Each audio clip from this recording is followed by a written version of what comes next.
right, well, I'll ask, You sure? I'll ask Reverend Yeary to get us started with an invocation.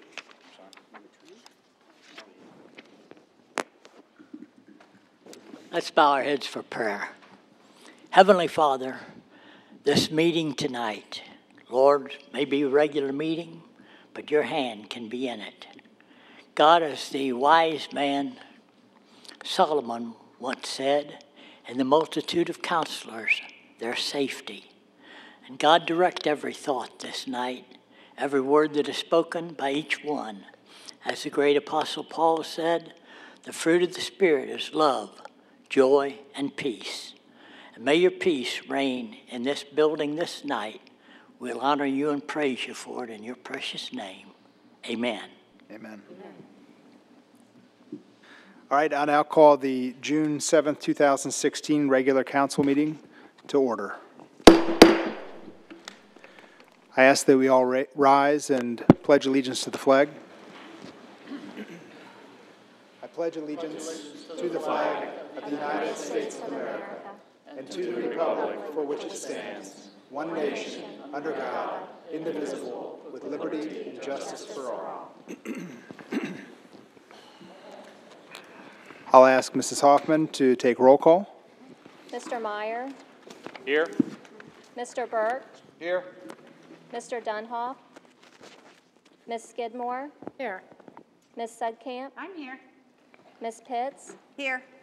Ms. Kyle. Here. Ms. Cahill. Here. Mr. Cahill. Here. Mr. Skidmore. Here. Mr. Blankenship. Here. Mr. Howard. Here. All right, we have a quorum. You've received a copy of the minutes from the May 3rd, 2016 regular council meeting. Are there any additions or corrections to be made at this time? Seeing none, I'll entertain a motion to adopt as presented. Motion by Mrs. Sedkamp, second by Mrs. Kyle. Any discussion? All in favor say aye. Aye. Motion carried. All right, you've received a copy of the agenda for the June 7th, 2016 regular council meeting. Are there any additions to be made at this time?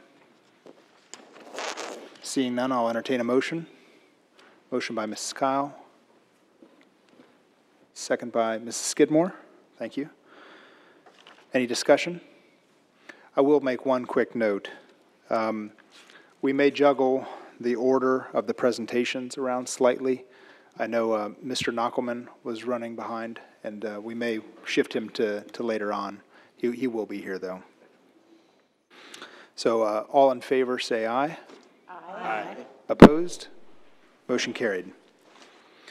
All right, so the first thing we have on special meetings, then, we will turn the floor over to the owner of Sake Bomb, Mr. Park.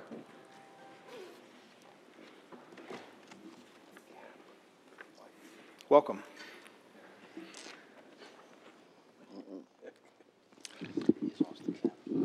Nice meeting you. This is the way that I'm used to the greet. So I don't know how properly to greet to everybody, including the council members. That was perfect. Nice meeting you, and then thank you for inviting me and giving me an opportunity to let the name out. We have a lot of trouble to get us known to the Dixie Highway. People just pass by, still coming in, not knowing it is a restaurant. And then stop by the hair salon, and they find from the hairdressers that there is a restaurant next door. They making get a fried rice. Try it. So we've been opening the restaurant for 5 months. Next month, next week, the Monday is the sixth month. So we've been doing all right, and then trying to having life here with my kid, and then other families working in the restaurant. So, and at the same time, we've been trying to be good friend and neighbor to the community. And actually, we have a lot of families coming in and kids coming in, and they usually stop by McDonald's right next door and pick up, and they often forget the ketchups. So in the sushi restaurant, we don't usually have ketchup in the kitchen, but we have a big jar of ketchup, good quality, to serve the kids coming with the hamburger and fries. So we're really happy and enjoying time so far, serving the families and interacting and making friends with the families and the customers in the community. So even later on, we've been trying as much as we could to become a good neighbor and friend to the community and the city of Erlanger. We are very happy to have business in this friendly community here in the city of Erlanger. Thank you very much. Thank you for coming. Coming, sir.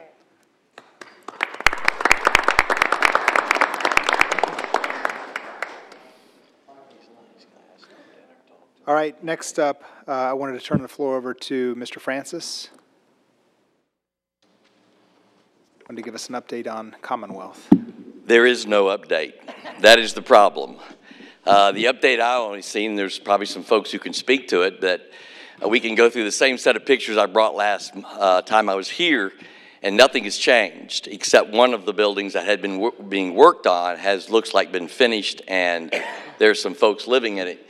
Just for those of you who didn't see these before, they used to use this as a lot for their dogs to leave their droppings on. That has since stopped, but the house has not changed. There's not any concrete on the driveway there. Every other driveway has to have concrete. That's the house that has in fact been repaired, and it would appear that somebody's living in that now.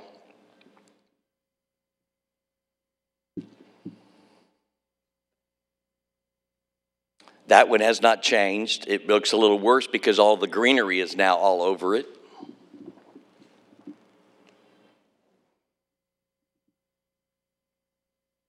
And that's, of course, the house that has been repaired. That one is still empty. Nothing's been repaired on the roof or anything else that I've been able to see. Empty, empty, empty. Right across the street from my house, the entrance into Erlanger. I'm not wanting you to take away the rights of renters. That's my house. I want you to honor the rights of owners. And if there is an exception to be made, for those of us who've lived here for decades, I've been here over a decade, who've contributed, I think, positively to the community, why are we allowing ghost houses to be in this community? The gentleman that parks in that lot there, I was told by the email that was sent to me that house owners gave them permission to park over there because nobody lives there. The guy that parks there lives 2 over, and it says it's the same landlord. Well, if it's the same landlord, I've been told the landlord lives in Seattle, and they were told, you all told me 16 months ago that you had contacted them and that they said it was going to be repaired within the month. I came to you several months ago. You said again to me, it's going to be repaired in the month of May, and nothing was done. At what point will this council agree to support and encourage and try to find a way to prioritize homeowners over absentee landlords and slumlords? I see we're going to give some awards away tonight. How about Live in the Community awards? How about Citizenship awards? How about Perseverance awards for those of us who live here and contribute? Most of you know I am a pastor. I believe in faith. I don't see any reason to have faith any longer in the city commissioner if you cannot solve this, what I consider to be a simple problem. I guess I feel more like James tonight. Faith without works is dead. I want something to be done. And if you want to keep homeowners in this community like me, please do something. Yeah, Mr. Francis, I do have an update as it relates to 446 Commonwealth. Code enforcement will be citing that owner tomorrow for failure for protective treatment of the exterior structure, specifically as it relates to the doors, the window frame, the exterior wood surfaces, and the support posts. They also have spoken with the owner of the property who currently is rehabbing on Shaw and indicate that they will be fixing and rehabbing this one shortly. I mean, code enforcement is aware of this issue. They're working on it. Unfortunately, we're somewhat confined by the ordinances and the due process rights of the individuals. Due process rights started almost 2 years ago. And you didn't go back over there and look until I sent an email out Sunday night. Do you understand the weariness with which I am with this? I understand. He has more rights than I do, is what you're telling me. He can keep putting you off and telling you he's going to do something and keep denying it. And I keep coming to meetings and you're going to shake your head and tell me, just be patient, young man. Do you know how wearying that is? How many of you live across the street from a ghost house? Any of you? It's empty and has been empty for years.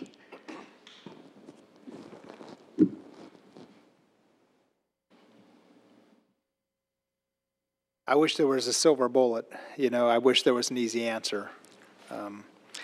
I don't want there to be an easy one. I just want there to be one. Because I keep hearing about their rights. Why do renters and non-present renters and slumlords have preference over me? Their due process? When does mine figure in? I'm the one that's been reminding you all for 2 years to do this. And you're telling me they were just talked to. Well, you were talked to because why? Because it was on your calendar to remind you? No. Because I reminded you. So is this my lot in life? I get to come and every 3 months remind you that homeowners ought to have rights? Because that's what I feel like. And they've been telling you they're going to fix it for 2 years, and they haven't done squat. All right, they'll be cited tomorrow.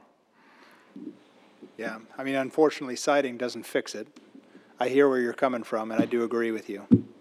Do you? I mean, do you all genuinely agree with me? Because if you do, tell me what I can do. What you're doing is perfect. It doesn't feel like it. And I know it may not feel. It may feel like it's your lot in life. I assure you, it's not. But it is. We have to hear this. We have to hear it from you because, you know, we don't have enough staff to patrol the entire city every day, and Commonwealth isn't the only street. So you don't see me as ragging on you all tonight. I mean, don't. because I'm No, very frustrated. I don't take it as that. I agree. And when I hear they will be cited tomorrow, I will tell you that the only reason they're going to be cited is because of me. That's what I feel like. I feel like I am swimming upstream by myself. And if I need to get my neighbors involved and stirring things up and get them to the meetings with torches, I mean, I can get people stirred up. I just want you all to do something. Yeah, I mean, staying on top of us is the best thing you can do. And It's not fun, but you'll be hearing from me, I guess. You'll be I think back. I've told y'all, Covington gets hit all the time for not being attentive, but I've got a homestead that I've had for 50 years in Covington, and if I made one call like this, it'd be taken care of. They've done that for me through the years. I like my city. That's why I choose to live here. I have a question, please. Yeah, go ahead. Jack, Andy. you just said we're constrained by our ordinance. I thought we were going to look at ways to strengthen our ordinances to deal with some of these situations. And what ordinance changes can we make if we looked at that? We can. Well, then I think we need to be looking at that immediately because we've been talking about this for a long time. And Yeah, over 2 years. And I mean, What ordinance meeting do I need to go to? I mean, I'll help. Well, when we have one, we'll make sure somebody gets a hold of you, and Who's the head of that meeting? we'll set it up. I mean, just do it at the next committee meeting. That'd be the 21st 21st of June. would be the next committee meeting. You don't seem very excited about it. Do you think it can be done? I mean, or are you just kind of saying it can be, but maybe not? I mean, No, obviously, this council has the ability to modify the ordinances and make them as tough or as lenient as they want. That is within the purview of council. how about just fixing the driveway? Everybody else has to have a driveway. It's concrete. The way I understand the driveway, sir, the driveway was grandfathered in back when, in fact, they were allowed to have gravel driveways. That's why we cannot cite that house for the gravel driveway. Do you know that, or do you think that? No, I know that, sir. You do? Yes, sir. Based upon what? Based upon history and how long it's been there and those things, and when that ordinance was and been passed back when we did the construction or the zoning ordinances to do it, that house was there. It's not the only one in the city that has a gravel driveway. It's the only one on that block. It may be the one on that block. Mine's the oldest house there, too, I think. You what, sir? Mine's the oldest house there, too, probably. It's well over 100 years. It may be. It may be. So you're saying there's nothing I can do there to get them to put a driveway in? About the driveway? Yeah. There's nothing that we can do is the way things stand right now. Can you change the ordinance to do that? That would be up to the attorneys. Okay. So we'll bring this discussion up at the June 21st committee meeting. Are people allowed to attend those? Absolutely, it's a public meeting. 6:30. 6:30, June the 21st. The last time you came here, it was a committee meeting as well. All right. Do you think you need me around for anything else? I'll stay the whole time if I think there's going to be a. You're welcome to stay. Thank you. You've had enough. I'll just take my little thing with my pictures on it and I will go home. Yeah. Thank you. He had the meeting that was like 3 hours long before he could. Yes, I will. Oh, my gosh. Yes. I remember that. See, yes, you have. We put you up in the front of the list. I share in his frustration. All right, should we go to the judge now? Yeah. Okay. Okay. Well, then, we'll move ahead to the service award pin. I'm honored this evening to be talking about Mr. Fields.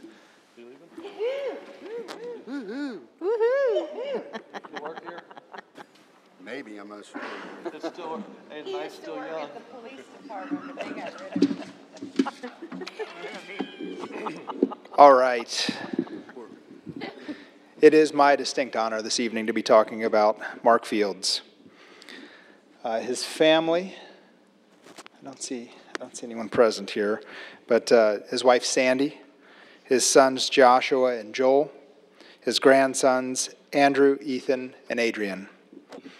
Before he came to Erlanger, he was a native of Covington, a graduate of Holmes High School. He attended Eastern Kentucky University and the University of Kentucky. United States Marine Corps Reserves from 1978 to 1984. He began law enforcement, his career in 1983 with the University of Kentucky PD. His career dates with the city of Erlanger. He was a patrolman from 1986 to 1989. He was a detective from 1989 to 1992, a sergeant from 1992 to 1998, a lieutenant from 1998 to 2001, assistant chief from 2001 to 2002, chief from 2002 to 2013, and city administrator from 2013 to present. Some of his recognitions and honors include a graduate of the FBI National Academy in 1994, the Governor's Office of Drug Control Policy, 2007, the NAMI Kentucky nominee for the Heroes in the Fight for Better Mental Health in 2007, the Northern Kentucky Police Chiefs Association President in 2007, the North Key Community Service Award in 2008, the Kentucky Crime Prevention Police Chief of the Year in 2008, the Northern Kentucky Area Development District Intergovernmental Unity of Effort Award for Individual in 2008, and the Chief Charles T. Donaldson Leadership Award in 2013. This evening, we're here to give a 30-year award pin to Mr. Mark Fields.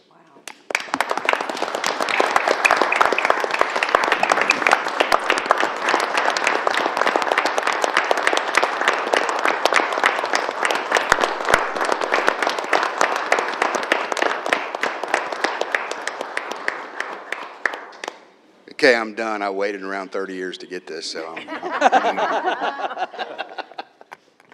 Somebody said, are we going to do 35? I'm not real, I don't know. Maybe if you all allow me to do that. I want to thank you all because I have been blessed over my career to work with a great council, great mayors, great attorneys, great engineers, great people. And I think everybody knows that I have worked with over the years how I feel about them and this place. And I know Mr. Francis was just up here saying he lived here a decade. I've lived here 3. And, you know, this is my home. This is my children's home. My grandchildren live here now, go to the schools here. So I'm invested in this community, and it's been great for me. I grew up here, basically, and I kind of you people, and I thank you for that. And I hope I get to do it for a couple more years, so we'll see where all that goes. But I can't thank you all enough. Thank you.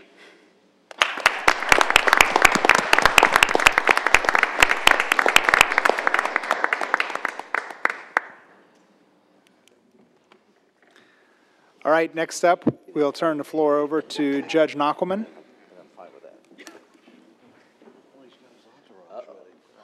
This looks serious now. Welcome. Thank you. First of all, my apologies for running. I was out in the south part of the county, and they were presenting a survey that we've been doing, and unfortunately I couldn't do 2 things at once. I apologize. Thanks for your patience. Why are we here this evening? We actually would love to update you on the Kenton County Digital Radio Project. I'm not here to ask for any money, not here to bring any cash either, but we do want to make sure you're informed and as much as possible. With me this evening, I have brought the crew. So we have with us our County Administrator, Joe Shriver, our Darren Gilvin, who's running our dispatch operation and radio project. Of course, Steve Hensley is our Director of Emergency Management and Homeland Security. We also have John Stanton, who's with us tonight, who's handling our external affairs, here to serve you and make sure that we do the best job for you from the county's perspective. Before I turn it over to Joe, and we will be fairly brief, but we just want to update you. Obviously, there's been years and years of discussion about dispatch. We know we have 2 separate operations, and we know that you run an awesome dispatch system, and we're very proud and to also have a good dispatch system at Kenton County. And it's very fitting, I think, that tonight we show up when Mark's getting his award for 30 years of dedication, because I can tell you from the perspective as a commissioner and as judge executive, even when I've been in maybe even sometimes disagreement with Mark, I've always felt like he was the kind of person who'd give you the facts, and it has been very helpful to me through the years to understand the needs of dispatch and communications in the community. So I do congratulate you, Mark, on many, many more years, hopefully. So. With that said, and for years, our professionals who run our dispatch system, more importantly, manage the radio system of which you all use, have pointed out to me that we have a very dated system that our police and fire and first responders are using. If ever you have a moment to see out in Kenton County, you'll see that we have equipment that looks like stuff that might be have installed back in the 40s, 50s, 60s, pretty ancient equipment. And the problem is no one really wants to talk about it because it's expensive to upgrade. I was very committed when I first came in beginning of last year to evaluate it and to find out what is it that we need in Kenton County, what is it that we need in the region. And by the way, Boone and Campbell County are in the same boat. So our first responders, our fire departments, while we invest in vehicles and things that we see, and even the radios that they might use, the equipment that they're and your dispatchers, our dispatchers are relying upon to communicate properly is in need of replacement. And so to that end, we are wanting to make sure that we keep everybody informed, and then hopefully we even over-communicate so that there are no misunderstandings about what the community needs and what we need to do as a group. So with that, I also want to let you know on behalf of the fiscal court, Commissioner Sewell, Commissioner Drought, and Commissioner Nienaber, we are unified in our support to invest millions of dollars in this needed project. We have a timeline that Mr. Shriver will point out and go over a little bit of the history with you, but I want you to know that and we're doing this, by the way, with every city, we're going to do it with every fire district, and we just want to make sure that we communicate with you what's going on and give you an opportunity to both give input as well as ask some questions. So with that, I'll turn it over to Mr. Shriver. We are going to be here for questions directly afterwards, but of course, we'll be always available by email and phone if you have any insight or thoughts as we move forward with this project. So with that, I'll turn it over to Mr. Shriver. Right, thank you. Thank you, Mayor, Council. I will be brief. This is basically an update on a discussion that started in early 2015. It was at that time that the fiscal court commissioned the Trott report, which took a very critical look at our infrastructure as it relates to the radio system. What we found was that of the 9 major infrastructure components, 7 of them were either already outdated or will be at the end of their useful life by the end of 2018. And faced with that fact, we had to find out, okay, what would it take to keep our system running, and at the same time, if not keep it maintained, what could we do to improve our system? What we got back was, if we stayed with the analog system, it would be about $5 million.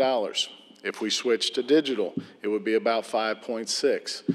Well, given the penetration and the coverage upgrades alone, and I'm not a technical person, I leave that for Darren, but given the penetration and the coverage levels that 800 megahertz provide, it was a pretty simple decision to make. The fiscal court made a commitment in mid-2015 to move towards a digital radio platform.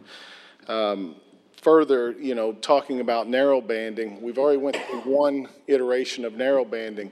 If we were to go through that again, we may be forced to go to this digital platform anyhow. So rather than spend $5 million to Band-Aid an analog system, we chose to spend 5.6 to migrate to the digital platform. As soon as the court expressed its support for this initiative, we began discussions at mayor's group meetings, at city managers meetings, and then even earlier this year, we sent out a memo to each of you explaining the rough estimate cost, both for the infrastructure as well as any radios that would need to be purchased. That's the memo dated February 2nd, 2016. As late as May 17th, Boone County actually is about a step behind us. They had a different independent third-party consultant tell them the same exact thing. You can invest a huge amount of money in your analog system, or you can convert to the digital. And by all indications, I think they're taking a very hard look, and I would be surprised if they weren't moving in the same direction that we are, and that is migrating to an 800 megahertz system. As far as the timeline goes, we are currently working with Trott on an RFP. We expect it to be out in August of this year, and once we hit that, because of the size of the project, we probably won't expect them to be back until late November, December range. We would like to turn that around and award a bid in January of 17, but as soon as we selected a bid or a vendor for the system, we would turn right around for the radio portion of it and do a bulk bid so that all the municipalities that would be buying digital radios, we could get the benefit of a bulk bid because the P25 is not vendor specific. So you could have, Panasonic radios or Motorola radios with a Harris backbone. So you wouldn't be tied to a vendor just because you select either Motorola, Harris, or one of the big vendors for the network. So that's one of the benefits of moving to P25 is you have that option. After we bid the radios, we have about a build-out of 18 months with an anticipated turn-on date of mid-2018. That's basically the timeline. That's a synopsis of how we got to where we are today, and I'll open it up for any questions you may have.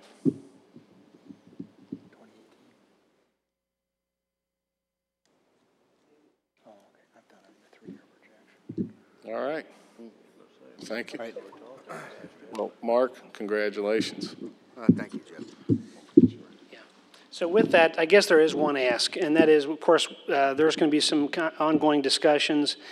We've tried to make sure every city is aware. Ideally, we wanted to give the cities 2 years to budget in these requirements for the radios, realizing that no one likes these one-time expenditures, but 2 years is a lot better than one.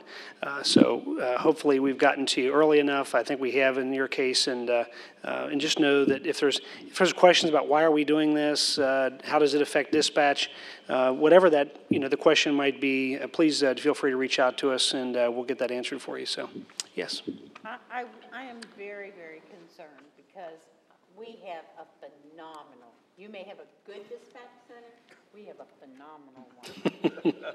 You bet. We really do. Sure. And I'm not just saying that because I'm sitting here. I mean, it's been proven to be positive. You bet. I have yet to see a county, any county's dispatch center compare with ours. Well, just to clarify, this is not about the dispatch itself, right? Same, your staff, your team continues to do everything they always did.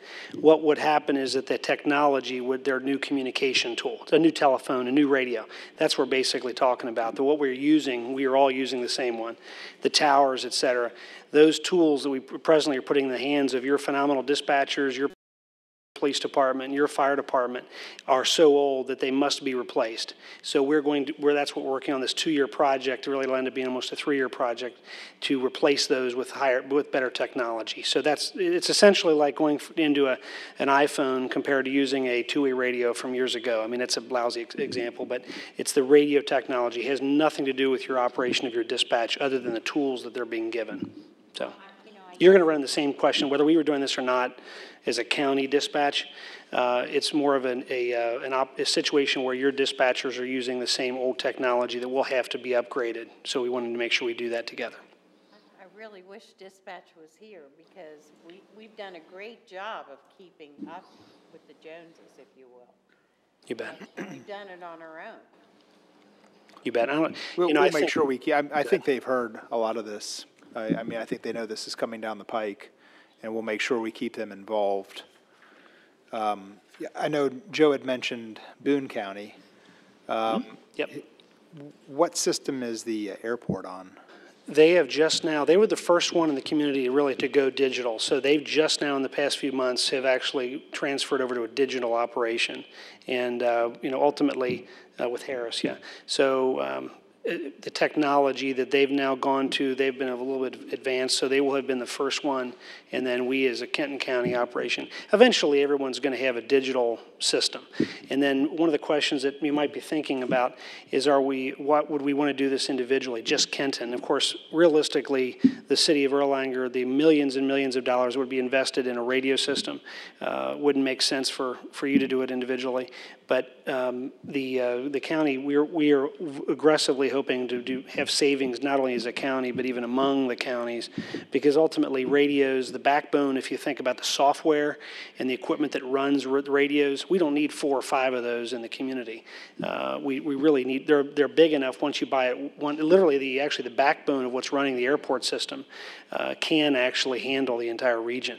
So and it doesn't mean that the channels and whatnot wouldn't have to be invested in, but there's some opportunity there, which we are continuing the discussions and having regular conversations. And we've been communicating with your team as well about this since going back a number of years. So, okay. But yeah, you bet. Thank you. Just to follow up a little bit on this, we have been talking about this, like the judge said, for several years. We've had a couple cups of coffee over it, I believe, over time. But we looked at this back in '08 when we took on all the other cities that began to come in here and we dispatched for them for a while. We looked at trying to build this system then.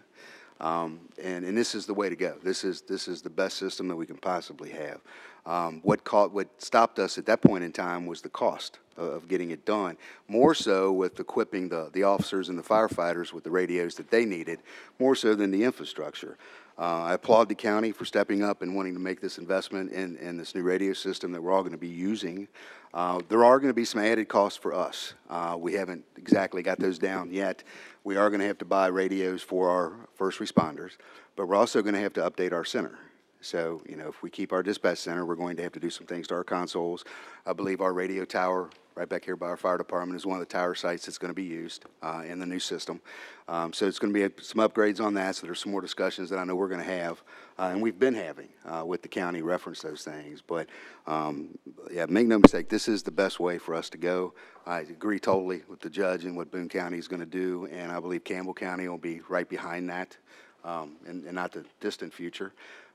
Seem to be waiting to see what everybody else is doing, and then they'll jump on board. I'm sure that'll happen. And this is what we need to give us, and this, you know, just communications between departments, communication between counties, communication between fire, police.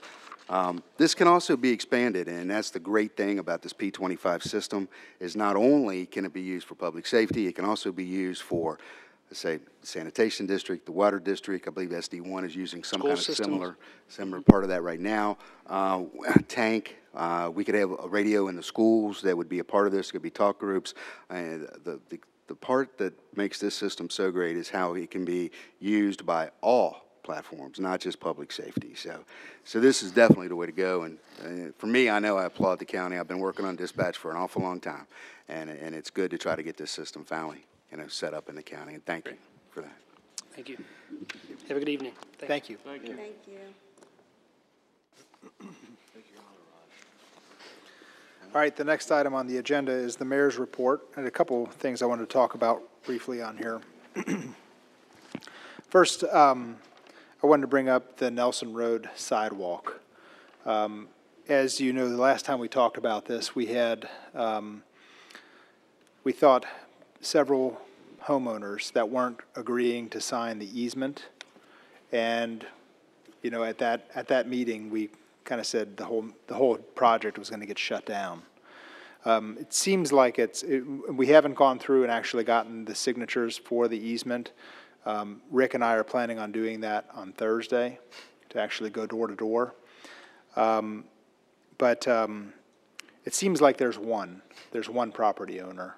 And I don't know how often you guys get to travel Nelson Road, but I did spend some time over there myself. And there are people that walk the road because there are no sidewalks. There are women pushing strollers, and there are a lot of blind spots on that, both for the people who are actually walking and for the cars. I mean, there's a series of humps that you can't see over, and it terrifies me that someone could get hurt there. I would like to proceed with the sidewalk project, and if we can't get the approval in the one parcel, then we stop and we don't put it on that parcel. But would like to make sure that council's on board with that as well, or at least knowing what the intention is of the project. So are you going to have like a checkerboard sidewalk? I mean, it's a spot here and then skip somebody in another spot? I mean, is that what? Well, we had to skip a place on the Dixie when we rehabbed. That's right. Yeah. I mean, if it's only one spot, then maybe whatever. Yeah, I mean, you know, the optimist in me says I would like to think that if they saw that the project was going to proceed, that they would say, okay. From what I understand, it wasn't just the fact that they were going to have the sidewalk. They really wanted, they were okay with the sidewalk if it would be a foot closer to the road. I hate to cancel the whole thing because of that. And if this is what starts the discussion to be able to work through that, I've talked about it with Mr. Viox. He said it would be minimal changes on the plan. We probably would, regardless, we're going to have to rebid the project because it was bid as a lump sum. Instead, we would bid it without that piece and then put a provision in the bid that if we were to add some in, it would add in, per square foot or per lineal foot to add that portion of the sidewalk back in if they change their mind, yes. What's the cost on that again? I don't have it right off the top of my head. What's the question? Yeah, the cost? It was about $79,000. 79, and the bid, the original budget, the budgeted amount was That was like 87 or 88. 87. So it was bid substantially under the That's, the budgeted amount. that's $80+ thousand that we don't have in our budget for next fiscal year right now. Right? I didn't hear you. I mean, we're talking about doing this next fiscal year, right? I'm assuming this is not going to get done in the next 3 weeks. Yeah, it would come out of capital, absolutely. Right. Yes, But- sir. So we're taking something out of next year's capital? Right, I was thinking that it would be projects, or- this year's budget. That's a good point. And I do believe, and I think the way the capital was in there, and Jim, please correct me if I'm wrong, but I think some of those in there and the projects that we have scheduled for this upcoming year that are in the budget right now are at the bids that we anticipate. Those bids usually come in lower than what those are, and that allows us to free up and add other projects to it. I think you're going to hear some talk from the Public Works Committee later on tonight about that 3-year plan that they have put together finally and presenting it. So, but I think that amount of money, and Jim, you correct me if I'm wrong, I know, where's Ed? Ed's sitting back there. Ed could also say that too, but I think that usually in that capital outline, or that capital outlay, there's usually that in there from projects that come in under bid. Is that correct? But I think, next year feels, I'm looking at, what's there for next year. We've got 2 large projects at $1.3 million. That leaves $200,000 for everything else outside of vehicles that I'm assuming that those are going to probably be pretty close to the budgeted amounts. And we can always amend it. So, to do that. okay, so we didn't spend it this year. So do you think it would be best to wait until the following fiscal year then? Just so we're not doing so much at once? No, I'm just wondering, are we getting ready to vote on a budget that we know we're going to have to amend and spend the thousands of dollars to amend that? You don't know that yet, though. Yeah, I know. But Right, we're saying let's push forward with it anyway.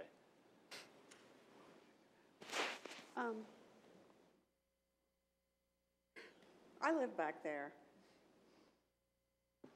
I don't know. I guess I'm trying to think, if I had to choose where to put a sidewalk on that side of town, I think it's needed more on Narrows than I do on Nelson. And that project's budgeted for this coming year, right? Right. Yeah, So it is budgeted? yeah, that portion of it, yes. Tom, do you see a lot of people walking on Nelson? Crossing to go through properties for the park, so. Yeah. I'd rather do it like you said than have somebody killed over there. Yeah. Yeah, well, okay, then, I would propose we still try to get the signed easements, the signed approvals. That's not gonna hurt anything, those aren't gonna expire necessarily, and if we decide that it's this coming year, or if it's the following year, we can do it then. Does that sound like it makes sense? What if somebody moves? Then you gotta go through it again. That's a good point. The answer is you record the easements, and it runs with so the it's land. binding on new purchasers. It runs with the land. Stays with the property? If it's recorded in. Maybe the one person that's not agreeing will move out. Maybe he's gonna fly in June. Make him an offer. All right, I didn't plan, thank you for the input on that. The other item I wanted to bring up, I'd received, I think we all received an email regarding chicken regulations. And is Ann here this evening? Oh, okay. Ann, would you like to come forward and talk a little bit about this? Email on chickens? I don't know. Keep on some KFC, but I don't think that's it. Welcome. I'd like to give you about 3 minutes to talk about it. If you think that we need more time, we can table it for the committee meeting on the 21st. Thank you, first of all, for hearing me. You all got my letter.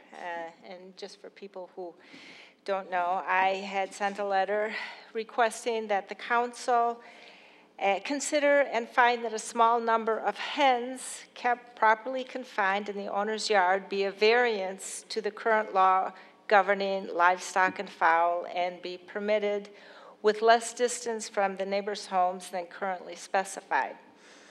The current 500 feet rule basically prevents any resident from raising hens unless they are wealthy or land endowed. It discriminates against the average homeowner who would like to pursue the hobby of raising backyard chickens. Cities all across the United States and the tri-state are waking up to the benefits of raising chickens and changing their ordinances to accommodate them. These are not per se rural areas, but cities like Cincinnati, Covington, Montgomery, Independence, Amberley Village, just to name a few. And across the country, over the past several years, more and more Americans are engaging in urban or suburban agriculture. And this includes raising backyard chickens. Many do it for a healthier life. They want milk without hormones, meat without antibiotics, fruit and vegetables without toxic pesticides, and fresh and nutritious eggs. Others do it because they want to lead a greener and more sustainable lifestyle and feel the need to get back to the land and reduce their carbon footprint. And then there are those who simply love the bird and what it does for them. There are many benefits to raising backyard chickens, and here are just a few of the obvious. Eggs are not only fresh, but nutritiously superior to those sold in stores. They have higher levels of vitamins A and E, beta-carotene, and they're lower in cholesterol. 2, chickens can be fed most table scraps, reducing food wastage and the amount of garbage in our landfills. 3, they make excellent fertilizer and recycle weeds, grasses, dead leaves, keeping our soil healthy. 4, they eat garden pests such as slugs, Japanese beetles, potato bugs, squash bugs, caterpillars, and even mosquitoes, reducing the need for toxic pesticides. And then there are some of the not so obvious benefits. They can help us teach our children about responsibility, sustainability, and good stewardship of the land.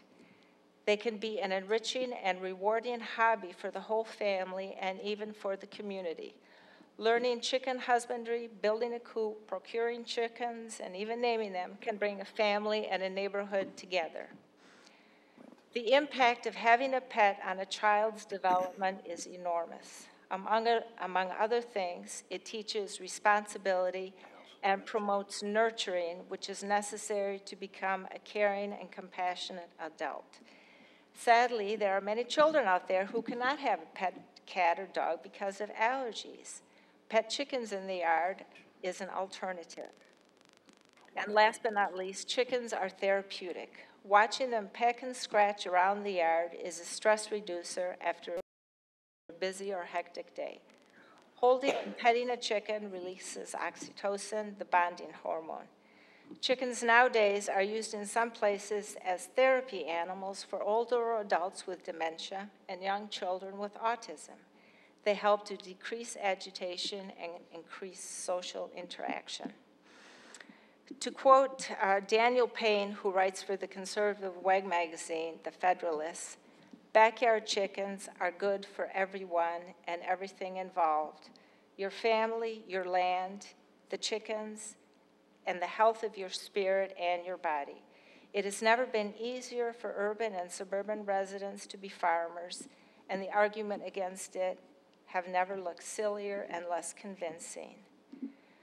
So to end this, I would like to ask the council to change the ordinance to allow chickens in the city with reasonable restrictions.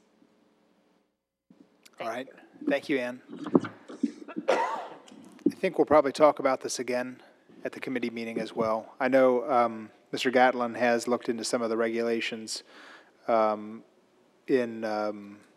Independence and in Covington. They've both adopted ordinances that do allow hens, prohibiting the number and basically making it so that if it ever becomes a nuisance, then you wouldn't be allowed to continue to have them. So something we can talk about more later. Thank you. All right, with that, we'll move on to the reports of committees. First up, under Public Safety, we've got the Police Committee. Mrs. Sudkamp. Mrs. Kyle. Yes, I'm going to do the report. Ms. Sudkamp's on vacation.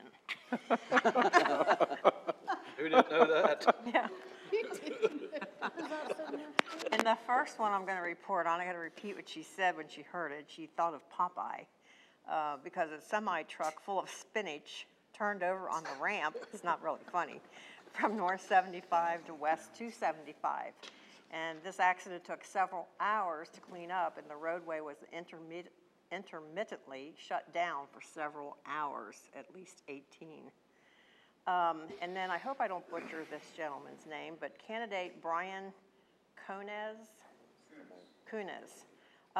He's a former United States Air Marshal and Jackson, Mississippi officer, and he has completed the final stages of the hiring process and will start the last week in May. How about that? That's good. And then, of course, we all know that we had the Memorial Day Parade detail on May the 30th. And the next item, 4 Erlanger Command staff members attended the FBI National Academy State Retrainer in Covington. Several seminar and workshop trainings were conducted, including, but not limited to, a homicide investigation debrief, active shooter, Apple technology, law enforcement, organizational culture, and managing change. And also, Erlanger and Ellesmere officers responded to a call for help where a woman had indicated she was being kidnapped and held against her will with a child in the vehicle. Upon locating the stopping the vehicle, a suspect was taken into custody who was wanted in connection with a capital murder in West Virginia. The suspect was apprehended without incident. And then last, we have radar trailers have been rehabilitated, painted blue, and returned to service. And Chief Wilson is in the house. All right, thank you, Chief. Next up, we've got, under Public Safety, we've got the Fire and EMS. Mrs. Skidmore? Yes, I just wanted to, and I know the chief isn't here, but I just wanted to say a big thank you to Chief Whitaker for being such a role model all year long at Lindeman Elementary School. He would come up, he came up for their, like their displays of some of the things that they had done, and he was just really, really awesome. And he came up for their field day also, brought the fire truck, and they even got a call while they were there, so they had to leave, but they came back, so it was a good thing. He's just an awesome, awesome mentor. I think he eats lunch over there every Thursday with the kids. I know he's over, I mean. I think it's cool. He does a lot over there. Yeah, that's good stuff. All right, thank you. Mr. Meyer, anything? Yeah, I'm going to skip the rest of this part because that's a good note. He's great. He's on that tee. Okay. Next up then, we've got under Public Works, Mr. Cahill. Mr. Skidmore? Yes, I'd like to thank Public Works for the great job that they've done cleaning Dixie Highway before the parade. I know after the parade was over, there wasn't no candy on the highway. The kids got it all. That was Rick. The reverse salt auction, they've done real well on it. And they had an overall savings for the year of $12,840. So last year they give $78.50 a ton. This year they got it for $69.94. So they've done real good on that. That's good news. That's all I have. Mr. Mao, do you have your update before I do my streets? Yeah. I'm sorry. You want to do your update before I do the streets? No, you can go ahead. You sure? Yeah. Okay. Oh, go Hey, ahead. Sherry, can you pull that up for us? Thank you, Sherry. There we go. Okay, so with this, I'd just like to say, what does the community expect for its taxes? One of those things is services. Roads are one of the big things everyone uses and needs. Over the past 10 years, in order to stay fiscally sound, the council has made sacrifices that now show on Erlanger's roads.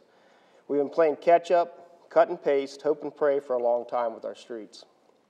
Erlanger has struggles that other new cities do not have, and I'd be remiss if I didn't talk a little bit about the history.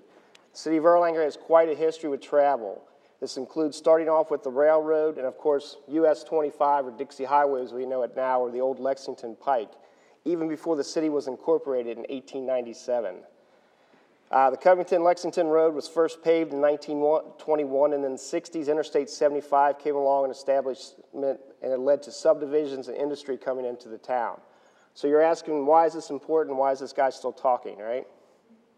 You can laugh at that. So I'm going to share with you tonight the master priority list for street repairs, replacements, and resurfacing for the next 2 to 3 years. You'll see that some of the streets were first constructed in the 1800s and the first half of the 20th century.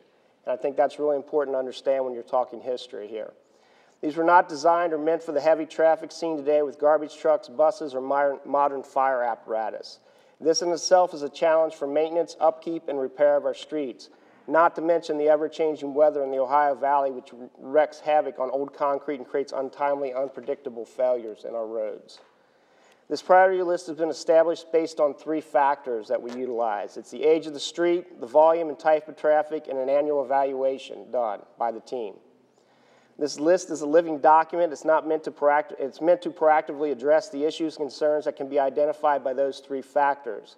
As we know, there's always a chance of a catastrophic failure that may reprioritize the monies allocated for a fiscal year, and those monies need to be spent elsewhere. Or we may run into undue or unexpected findings during repairs, especially of these older streets. Erlanger, compared to its neighbors, is behind on spending when it comes to streets. Prior to the capital fund, we were spending an average of $35.97 per capita on streets, while our neighbors were spending more than 2 to 3 times that amount over that same time period. Even with the implementation of the capital expenditure fund, our street repairs are still woefully underfunded. It is estimated it would take a budget of $2.5 million per year for at least 10 years to get us up to a maintenance program. The budget for 2016 and 2017 has been set for $1.5 million for these first 8 projects. So as you can see, we're kind of cutting it a little short here. So Sherry has the list up, and with this 8 projects that we have up on the screen, I'd like you to note a couple things. So the first 3 of them, 2 of those 3, actually the initial repairs and installation and fixing those streets were funded by the property owners on those streets. So this was a tax assessment back in the 60s and 70s that was able to, that we were able to put those streets in. So these people were paying double duty, not only their taxes, but their tax assessment for that also. So when we're looking at these projects, we need to consider those factors when we're going through that. 2 of the other projects also, which happen to be Riggs and Erlanger Road, also have a higher priority as they're slated for water main repairs and upgrades by the Water District this fiscal year. So what we're looking at is that if we look at these 8 projects, we understand that sometimes these bids come over, but we're looking at $2.25 million. So there are going to be some cuts this next year on some of these. They have some reprioritization, especially since we have one of the roads, Erlanger Road Phase 2, that was constructed in 1890. Now, we get started here in the summer. We get through the winter. Guess what happens in the Ohio Valley? Freeze, thaw, rain, snow, sleet, whatever is going to happen. We may find that other areas of the city are going to reprioritize these. So just looking at this from the standpoint, we need to realize that when we're making our decisions over the next couple years, let's look at what the city looks like. Let's look at the things that people see, and that is going to be our roads. I'd like to thank Mr. Viox and his team for putting this data together, and Public Works for working alongside of him for providing this report. And I'm free to answer any questions now. Any questions for Mr. Cahill? If I understand the cost of 1 and 3, that's $1.3 million of approximately of the 1.5, correct? Correct. So it's fair to say that most of the 8 that are shown up on the screen will not get done this fiscal year. More than likely. We used to not have any money to do them. Mr. Cahill? Yes. I'd like to know who the gentleman is that's sitting in the back of the room. Oh, that's Tom Cahill, so senior. Can we all say hi to Tom? He's been through a lot, and he's been such a champion. Hi, Tom. And also I think I'd like to mention something too. We compare ourselves to our cities around us. Edgewood, depending on the source that you look at, was incorporated in 1948 or 1968 or 1980 when they stopped annexation. So they've been around not as long as us. The city of Florence is the closest to us at 1830, so they've been a little bit around, but of course it was farmlands for a long period of time. But we look at what they've spent, and they're the city that's spending about 3 times per capita, and then look at what their roads look like. They're in a maintenance program now. They're not reacting. They're being proactive with their streets. You know, I think our citizens deserve a little bit of that, so. Yes, ma'am. I agree, and that's another reason we didn't want to cut the insurance tax from 10 to 8, because we want to be able to still do this stuff and not strap ourselves. So this is great progress, and I hope we continue it. How do we move forward with a plan to get to a maintenance phase? Like I said, we're estimating, working with Mr. Viox's team, it's $2.5 million over 10 years would get us to maintenance. And that's if we have no major catastrophic failures, such as Old Erlanger Road falling in, things like that.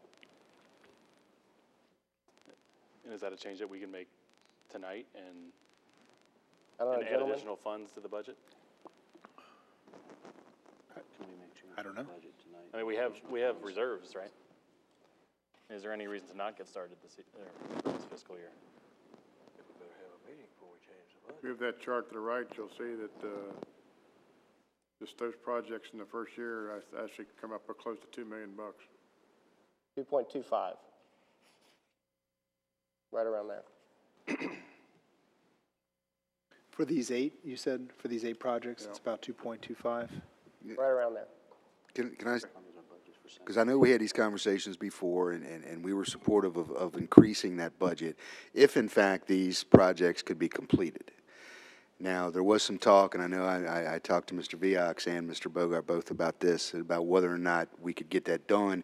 They talked about, well, you know, this year maybe we fell a little bit behind, so next year we can maybe start accepting these bids earlier, taking these projects out. So if, in fact, it was going to go to the next fiscal year, the budget we're getting ready to vote on tonight, then maybe we take those bids earlier and do some things like that to get a head start on those so we can get some of those projects started. You're correct. You know, if we believe that we can get those projects done and get them bid out, and those are some of the things, there are reserves, and that's the reason they're there, is to put in for projects just like this. So increasing that is up to you all, and that's not an issue. I know we have to have this budget passed by July 1. So, you know, if in fact, and I'm not sure, so Mr. Gatlin can address that part of this about how we would get that done and how to do it, you know, or do you look at this and see how things are going and then amend it, because we're going to amend this budget at some point in time halfway through the year anyway. So, you know, it's up to you. There are a lot of ways to handle this, but there are monies there. We know that we could use to do that. That $2.5 million, we kicked that around about wanting to put that in the budget, and if in fact you put it in the budget, can in fact we use it? I know that was one of the issues the mayor and I discussed it, you know, at length about if we have the money in the budget, not over budgeting and doing things. So we wanted to make sure those projects could be in there, or anything that we were doing, and any line item that we looked at this year through the budget. So just to give you all an idea, if you want to do that, it's fine to go ahead. The money is there. You know, if we can get those done, and Public Works and Mr. Viax feel like we can do that. Feels like the money's the easy thing. Yes, sir. Yes, sir. Yes, sir. But from past discussions, I've heard that there's other challenges of we can't get them done. So, you know, how are we getting over those hurdles? I mean, it doesn't sound like we've got a plan. It's great that we've got a 3-year plan. Right. We don't have a plan in place to actually. Well, I think it's a plan. If we throw the money at it. Yeah, it's a plan in place. It's also based, I mean, you can look at computer programs that Florence uses, things like that. That just prioritizes the streets. But at the end of the day, any failure, anything like that, still has to be observed by somebody. You know, so even with that computer program, there's still that subjective person looking at that road and saying. Yeah, and I'm okay with that. Yeah. It sounds like there might be processes in or problems with the execution of getting things done. At least from when we had the budget meeting, that seemed like that was the problem. Exactly, and that's the conversations that we've had, talking about making sure that bid got out earlier. We even streamlined that bid process, so street projects do not have to come into a committee meeting. Every other bid that we do have to come into a committee meeting, so we made that one change this year, so we don't have to do that for the bid project, that Mr. Viax can report on them the night of the meeting, and you all can vote to accept or reject those at that point in time. So that's one change that we've already instituted. we've not seen, you know, it's not been in long enough to see how much of a, I guess, a effect it's going to have. But, you know, so I'll leave that up to Mr. Viox and Ed to talk about whether or not we can get that, and if we put more monies in there, whether they think they can use it. Our plan would be to take bids for half of those projects summer and early fall, and at that point, you'll know whether they're going to be some slack between my estimates and what the real costs are going to be, and then you can determine whether, in fact, you're going to have to reconsider bumping it up when you do your adjustment to your budget in the springtime. So these bids, we talk about the timing of these bids. So I hear early fall, and I hear what you're saying. Can we get them started sooner? Can Mr. Viox, you have to explain that, because I think there's issues with road, heat, stuff like that. Is there any issues with that, or can we get started sooner? Well, our plan, and we've talked to Mark about this, and I think we actually talked to Greg about it before he left. Our plan would be to take bids in advance of the budget period. Okay. And hopefully we can, yet this month, we can take bids on some work so that the contractor actually won't be starting until after July 1. That's when we start paying the bills, but we've got a contractor in line to do work. This first year, because of the limitation of the 1.5 that you told me that we would have, and maybe we're going to be able to bump it up, we lumped together 3 resurfacing projects. So out of the 8, there's 3 of them that can be lumped together as one bid. So it's really going to be probably just 5 independent projects. So we'll be able to get a big chunk of those done with one contractor, because asphalt work actually moves along real quick compared to having this total replacement. And then based on the bottom, if we find that we don't have enough money when we get to the last project, or you don't provide it in the budget adjustment in the springtime, then that would become the first number on the following year. But each year we're going to have to reevaluate the list, because things happen. This past year, for instance, we never planned to do Division Street at all, and Division Street just collapsed because of a water main problem, and the water district jumped on it. They replaced the water main. We had to jump on and do the street job. Some of our scheduling is dependent on how quickly the utility companies can actually relocate some of these facilities. And for instance, Erlanger Road, it's being planned in 3 phases over the next couple of years.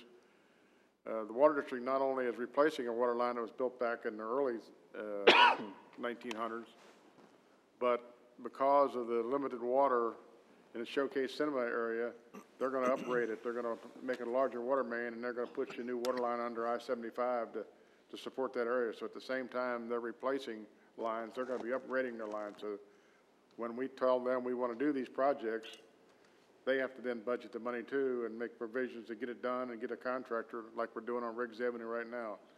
That contractor should be finished by the middle of July, and we're going to have a contractor waiting in line the week after they're done to jump on and start doing the street on Riggs Avenue in the first phase. There's a lot of coordination that goes on with these projects.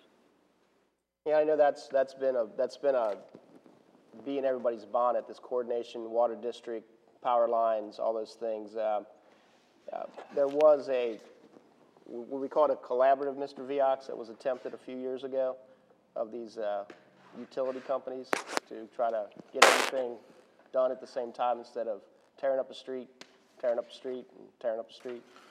I know they looked at that a few years ago, but I don't think it's ever come to fruition. So it only it's easy to understand when we've got streets that are that old and have to be replaced. The other infrastructure there too is old and has to be replaced at the same time. And we certainly don't want to replace streets and then turn around and have the water district come along and have to tearing streets up again to put water mains in and put the people through that twice. Correct. And for the most part, because of all the other infrastructure that's there, we've got gas, sanitary, storm, water, and over in the Turkey Foot Road area, the later subdivisions with underground electric and telephone and cable TV, there's limited areas where you can put a new water line in and keep people in service. They have to still have the water. So you got to put the new water line in a different location and get it charged up and ready to produce water before you can start transferring the services over. Therefore, you have to find a corridor. And the corridor, in most cases, ends up being in the street pavement because all the areas outside the street pavement have been consumed already by the other utilities. So that's why they want to coordinate their work at the same time we're doing street replacement, because if we're going to tear the street up, that's the time to do the water main. Okay. Mr. Viax, I got one question for you. If council decided to add the additional $750,000, transferring it out of the general fund into the capital fund, is it realistic that we could do the other 3 projects early next year before the 30th? Okay. I scheduled these on the basis that I thought we could accomplish them. Thank you. Not on the limitation of the $1.5 million that you told me that was limited to.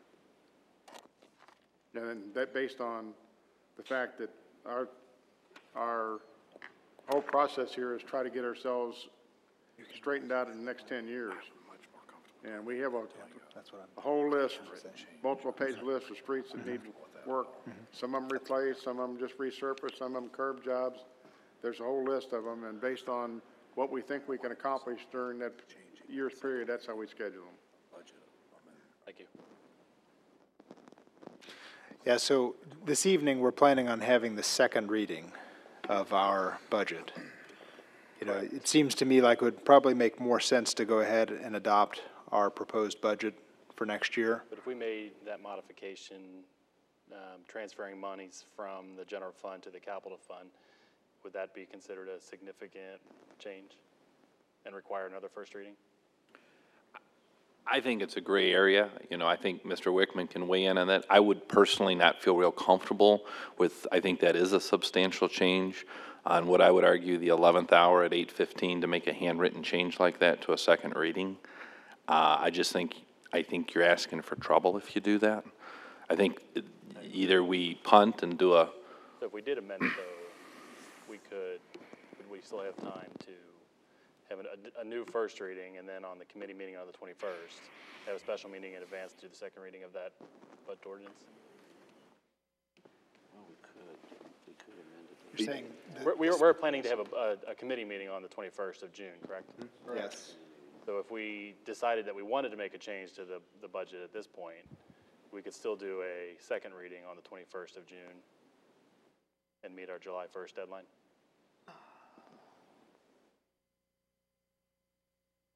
So you're... You don't have the second Yeah. reading tonight, have it the 21st. Right. Yeah, but you're going to have to do an additional first reading. Yeah. Which could be... So we have a first reading I- on Two special meetings. either the 14th or the 21st. I think it's substantial enough. I mean, we're not talking pennies here. We're talking hundreds of thousands of dollars.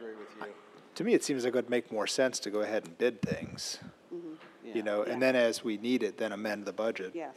That's what I was going to say. I think it makes more sense to me just to go in and amend the budget like we've done in the past. I mean, Amend it every year. it makes more sense. Gets amended every year. Yeah. Right. I mean, things come up. You have to. I do like the idea of more money being there for it. Yeah. So the amendment would, as we proceed, would probably be the best route. Yeah. Right, okay. Yeah.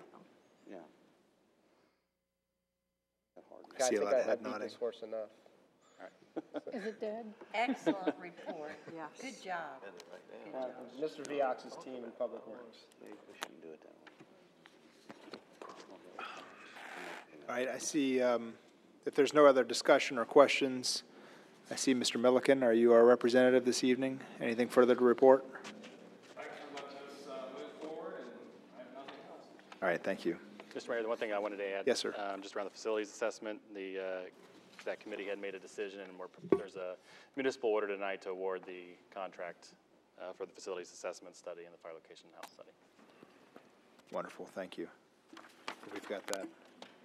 Just double check here. Yeah, okay.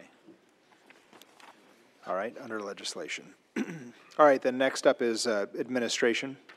Yes, Mayor, I just got one short report. So I want to give you an update on our property taxes that we've collected $4,167,364 so far this fiscal year 2015 to 16. In May, we collected $8,962, and that leaves us delinquencies sitting at $52,095. All right. Mrs. Cahill? I have the upcoming events for Parks and Recreation. On 6/9, they have the Six Pack Country Concert at Flagship Park. On 6/14, we have Oh Dear, and it's the Kenton County Library is providing games and stories and activities for all ages, and then lunch is provided by the Erlanger-Ellesmere schools. And then on 6/18, a Fishing 101 at the Flagship Park. That's done by the Kentucky Department of Fish and Wildlife. And on 6/21, Go for a Hike at the Depot Park. Again, that is Jennifer Beach and the Kenton County Library and the Erlanger-Ellesmere School System. And 6/23, in Lloyd's parking lot, Touch a Truck, and that's Public Works, Fire, Police, and other public vehicles will be on display. And lastly, Tales, Trees Tell at the Depot Park, and that again is Kenton County Library. If you need times or more information, you can look on our website to get that. And I know that correspondence is at the end, but Tom he can't sit very long, much longer, I'm seeing that. So I would like to read a letter from him and I, so he can get up and walk around and get moving out here. I know he's getting sick.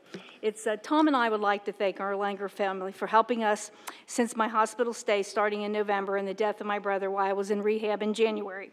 So many people came to our aid with texts, phone calls, cards, notes, visits, flyers, and help in building a ramp to allow me to get in and out of our house. We would especially like to thank Councilperson Bill Howard for his frequent visits, his Christmas angel, and prayers. Bill also helped in the construction of our ramp on his days off. We would also like to thank Rick Bowl of the Fire Department, a longtime friend, for his help with the ramp.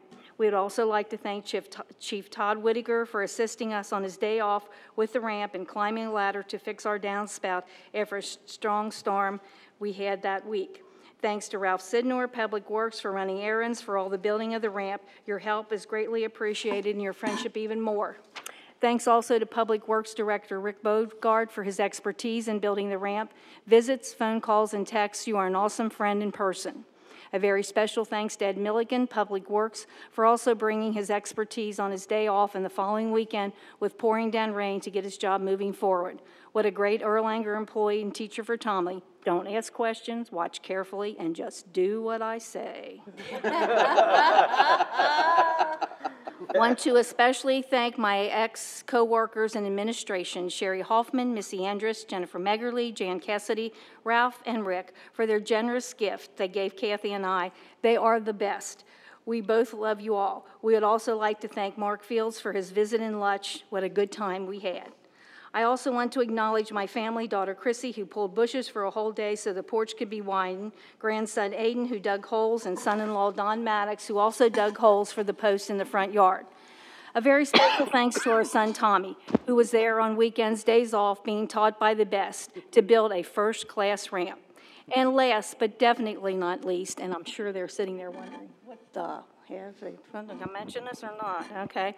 The best Erlanger residents, city council friends, and now family, Don and Renee Skidmore. What a special couple they are. It all started with Renee's text to check on Kathy and me from one day, along with other special cards. Then came the phone call from Don, who wanted to do something that we needed very badly, a ramp to get in and out of our house. The job started out with removing and taking away our bushes out front to widen the porch, so I could get in and out the front door with my wheelchair without falling off the edge. This was an all-day job before the ramp could even be built. Don got all the supplies and worked on the ramp mornings, afternoons, and nights when not working with his son. From November till the present, we have had snow, ice, sleet, hail, rain, and rocks. When I say rocks, I mean rocks. At every one of the 22 holes we dug, 10 inches of dirt, 20 inches of very large rocks that needed to be broken up and dug out. What a never-ending task that was. Don, doing most of the work himself, was joined by my son Tommy, Renee, and the above-mentioned people. Towards the end, it has been mostly Renee and many times Kathy, under the direction of Don, a very tough boss, to complete this project. Just like Habitat for Humanity, if you don't help, you can't use it.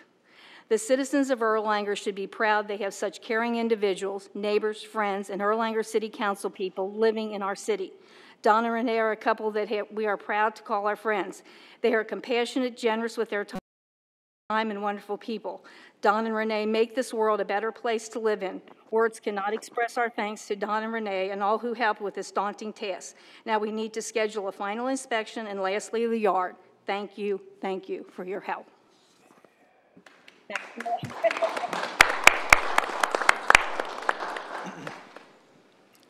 That's it, Sherry. Thank you. Sherry, do you have anything? No. All right. Next up, then, we have Economic Development and Finance. Mr. Blankenship, Mrs. Pitts. Thank you. The second reading of the ordinance to adopt the amended budget for fiscal year 2016 and the new budget for fiscal year 2017 are on tonight's agenda.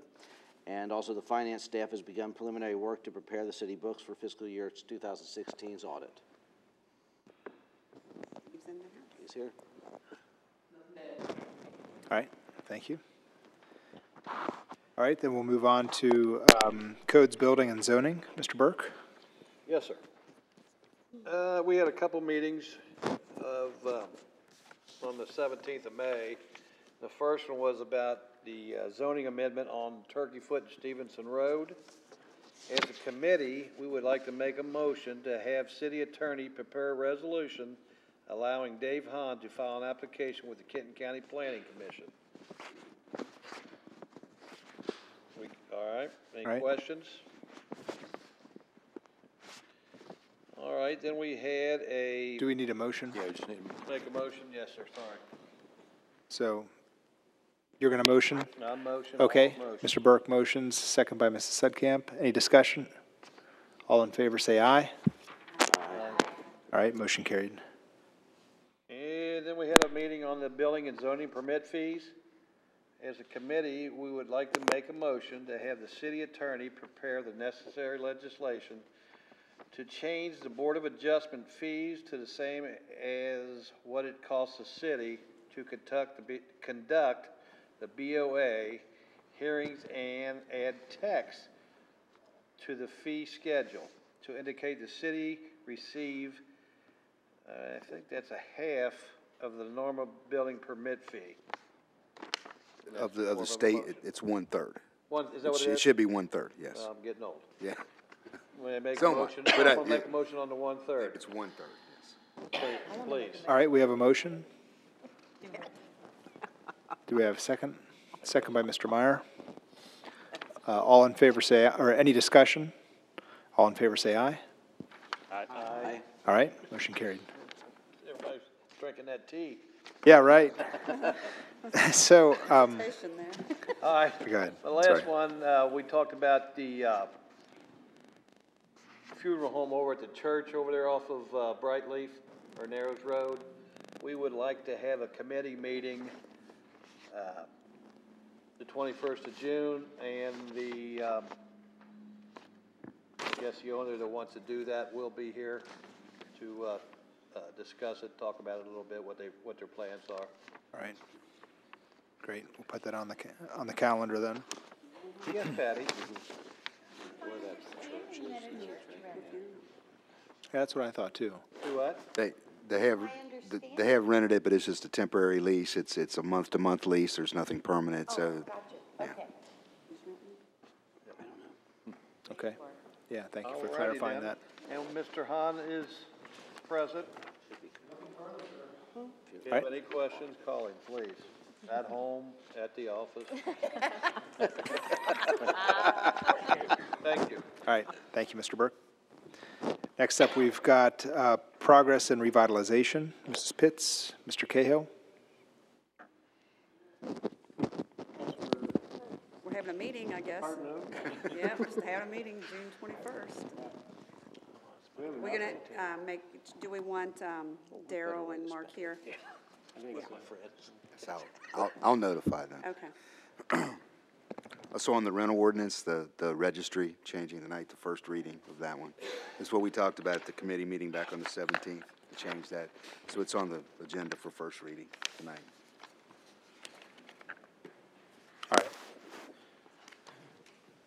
Okay, so you've heard the reports of our committees. Do I entertain a motion that they be adopted as presented? Motion by Mrs. Kyle, second by Mrs. Sudkamp. Any discussion? All in favor say aye. Aye. Motion carried.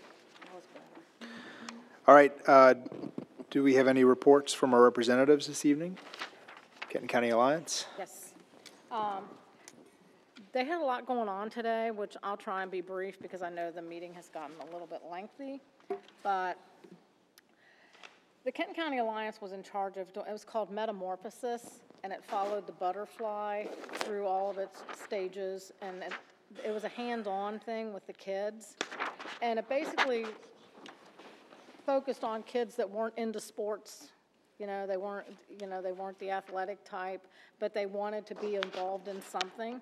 So they worked on the butterfly thing. Erlanger Public Works provided signs for the school butterfly program.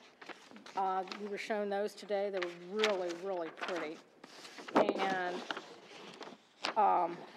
along with the self-esteem for the older kids, they had them doing projects like drug and self-esteem, and they actually had bus ads on the side of the buses. Kenton County Alliance did too, and it would be like little bullets, like little blurbs that you could just read, and it would make real good sense. And it was such a success that Lloyd, Tishner, Simon Kenton, and Notre Dame are going to do something like this next year when school starts in the fall. And they also, there's a new law that will go into effect on August the 8th, and it's about, with the FDA releases a rule regulating e-cigs, hookah, and cigars. And it's going to put more, and it's also going to involve the vaping and anything else that is introduced. There's going to be rules that will avoid that. And then they talked about how, like, road rage and, the kids getting out, just, being texting and on their cell phones and stuff. So there was 3 suggestions that they have come up with. It's do not drive in the center lane, because if you are in the center lane, the person coming towards you can drift left of center and you'll be in a head-on collision. So if you stay in the curb lane, you're better off. Do not sit like if you're in a restaurant, don't sit by the window that's on the street side, because if somebody hops the curb, they could run into the restaurant, and, but if it's your time to go, you're going to go, I think. But anyway. Yeah, me too. And it says, also, leave yourself an escape route. When you go in somewhere, know if something happens, how you're going to get out. Okay? And then, one other thing. This says, get on the path to a healthier you. If you quit smoking right now, within 20 minutes, your heart rate and blood pressure drop. Within 12 hours, the carbon monoxide level in your blood drops to normal. Within 3 months, your circulation and lung functions improve. Within 9 months, you will cough less and breathe easier. After 1 year, your risk of coronary heart disease is cut in half. After 5 years, your risk of cancer of the mouth, throat, esophagus, and bladder are cut in half. After 10 years, you are half as likely to die from lung cancer. Your risk of larynx or pancreatic cancer decreases. And after 15 years, your risk of coronary heart disease is the same as a non-smoker's. It was a very informative meeting. It is. Sounds great. I find it ironic that they say that you should quit smoking, but then they're going to introduce regulations on vaping, e-cigarettes, and hookahs. Well, that's to make it harder for the for the kids. Yeah. businesses to sell. Yeah. Because right now they don't have any rules, and there was some talk about kids that had actually gotten hold of some bad vaping, and they ended up in the hospital. So, I mean, there's the drug law with vaping is actually a preventative. It's a preventative. Mark thought you were talking just to him. So if you got through to one person you kept tonight, looking right it was at me worthwhile. when you were giving that whole. I try to make eye contact So with the mayor said if I felt guilty, I should listen more. So. I agree with the mayor. If you felt guilty. All right. Any other reports from representatives this evening? All right, then we'll move on to the reports of city operations. City Engineer, Mr. Viox. Yes, sir. Mr. Cahill was pointing out the plan for our public works and street improvements. We're going to take bids within the next few weeks on Riggs Avenue Phase 1, which is going to be from the Baptist Village to Greenfield, based on some discussions we have with a property owner over there that you're all familiar with. We're also going to be taking bids early this fall for Enterprise Drive, which is the rest of the Erlanger Crescent Springs Industrial Park Street, which is Commerce Drive and the balance of Enterprise. We're going to be taking bids for the resurfacing of Bartlett Avenue from Dixie Highway to Lloyd High School, resurfacing Graves Avenue from Hobart Avenue to Baker Street, which is along the school, and also the resurfacing Cowley Avenue from Bartlett Avenue to Locust Street. Those three projects will be all one, and that'll get us basically through the portion that represents pretty much the $1.5 million, and after that, we'll see what we got left. That's all I have, sir. All right, thank you. Just going to kind of put this out to all council. You know, I know a lot of you get, and I know I do too, get questions on road repairs frequently. Would it make sense to publish that list, like on our website? Or is that, or would that create more problems than solutions? If it's going to be changing from. Give false hope. As we evolve down the road here, it's not going to stay the same. Right. Okay. And I think we may arise with more issues. People say, well, my street was on the list. Where did it go? Mm-hmm. If you're going to publish anything, it'll probably be just the current year budget year, and not anything beyond that, because it's going to change after that. The things that we know we have budget for. I think you should publish things like about they torn up our gateway to the city. Horrific. Horrific. Which gateway? Oh, is that is that what they're doing with the? Well, there's like 20 Yeah, which entrances. gateway? You've got Dixie and Commonwealth, where the CVS is. And then you've got right out here, is this where they're making the lot now instead of they wanted to put concrete down there? Okay, so now it's up here. That's what they're trying to show us for not renting them the property. At least they didn't tear up and put the entrance through our new sidewalk project. Yet. Yet. Yeah. All right. Okay. All right, any other? Okay, so I'm sorry. We'll move on to the city attorney, Mr. Gatlin. Yeah, real briefly, tonight on legislation is a first reading of an amendment to the handicap parking areas, and I don't think it had been talked about tonight. We talked about it briefly at the last committee meeting. This was something that Mr. Fields spoke with Public Works, and we just are making some very minor housekeeping changes to minimize the impact to people who have handicap parking, not making them come in every year, simplifying the process. So it's a fairly simple housekeeping measure. The other piece of legislation, which kind of ties in a little bit to Mr. Francis, who I want to address here shortly, is we have spent, it seems like, a year on this rental housing ordinance. And if you look at the draft of the first reading, or the first reading that's in front of you, you can see that we in essence have stricken the majority of the rental housing ordinance, and we have in its place created a registry. In light of the court ruling in Pennsylvania, which Mr. Wickman mentioned at the committee meeting 2 weeks ago, that certainly makes it seem like it's illegal to restrict people's rights to call the police, and in light of actual practice by code enforcement, it was determined that it solves the problem best to create a registry. So if you look at what really is happening to this rental housing ordinance, we are striking most of it, and we are in its place creating a registry so that the city will have contact information for the landlord and property owner, which hopefully will alleviate problems such as the ones that Mr. Francis has brought to our attention. And on that front, you know, I know Mr. Fields and I hear Mr. Francis loud and clear. I can read the body language of council. We hear you all loud and clear.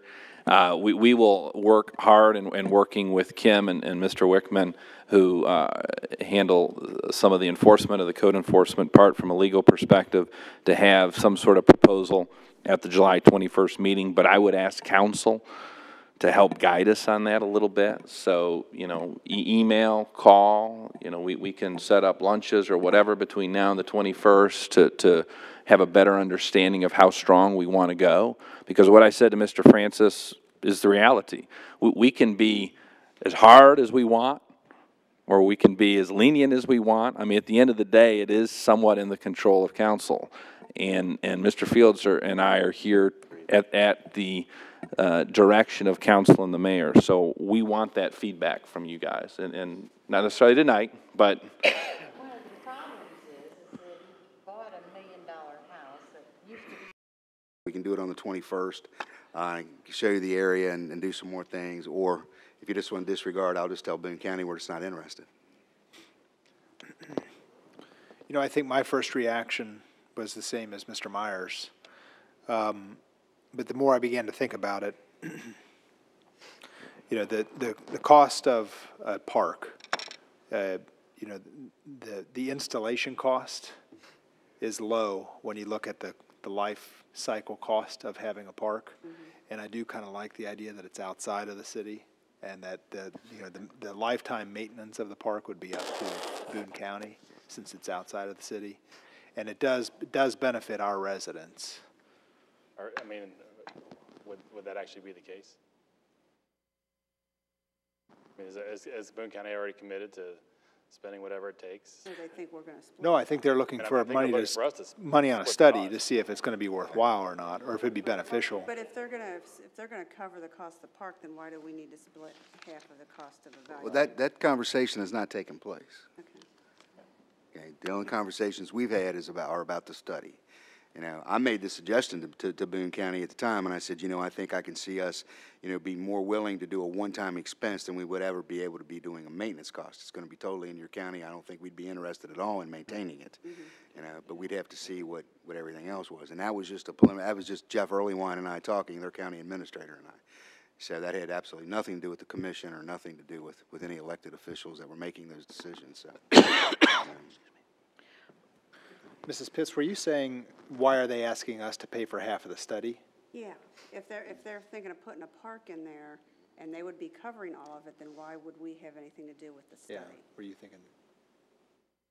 No, and I think they're going to want us to have some kind of. That's what I'm saying. Oh, absolutely. Actually, the improvements? Right. Yeah, okay. Yeah. I mean, I don't think this would be the end of it if, in fact, it came back and said yes. Yeah. So, either way.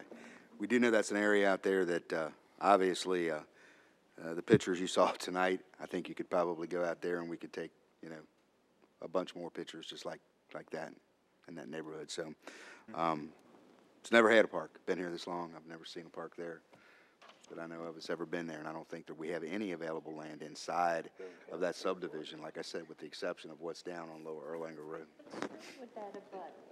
It's not going to be, we don't know that. That's Peachtree. It's Peachtree Lane. Yeah. So. Do what, ma'am? Barb Bowling, isn't that where she used to live? I believe she lived in that neighborhood. I think it was on Fir Tree. You know, at the committee meeting, we can pull it up on Google. I can show you the little area, and I can show you it's within probably 100 feet of the Erlanger city limits, because you can see distinctly on Google Maps where the line is, because you can see the difference in the streets. The county line crosses just about at Peachtree and Cherry Tree, so it's within a half a block of being. Yeah. Yeah, and down on Apple Tree, which you see very, very clearly, you know, the majority of that street is ours. The very end is Boone County. You can see the pavement right there. Cypress is all in there. Yes. I can tell you I lived there for 20 years. My parents still live there. And Yeah. I've never once thought, man, we need a park here. Ah. Never once. The de facto park was what's now the St. Henry soccer field. It was the empty field where kids Which isn't a park anymore. You can't use it. You can go across the Still street. You're soccer right. field. Yeah. So that was one thing. So do you want me to do anything on the 21st? Do you want to show you the area? If you guys think about it, we'll do that then. Yes. Yes. Okay, so I'll tell them we'll put that off till the 21st also.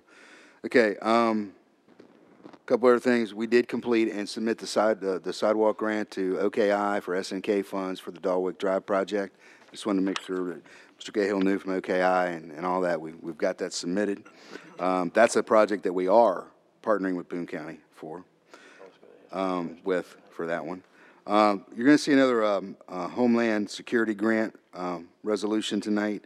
Again, is everybody clear on what that is? I know Chief Wilson's back here, but that would be grant monies to be used for a license plate reader camera that would be placed someplace in the city that would be on a pole. So it's not a car camera. It's going to be one that would do that.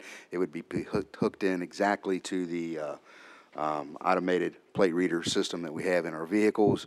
And it would be used in probably high traffic, maybe high crime kind of areas to capture those plates coming in and out of those areas. So you said it's not on physical cars? No, sir, it's going to be on a pole. Is it only one? Yeah, I think this is only for one, isn't it, Chief? It said it's only for one, the grant money, the Homeland Security for the license plate reader, it's only one camera.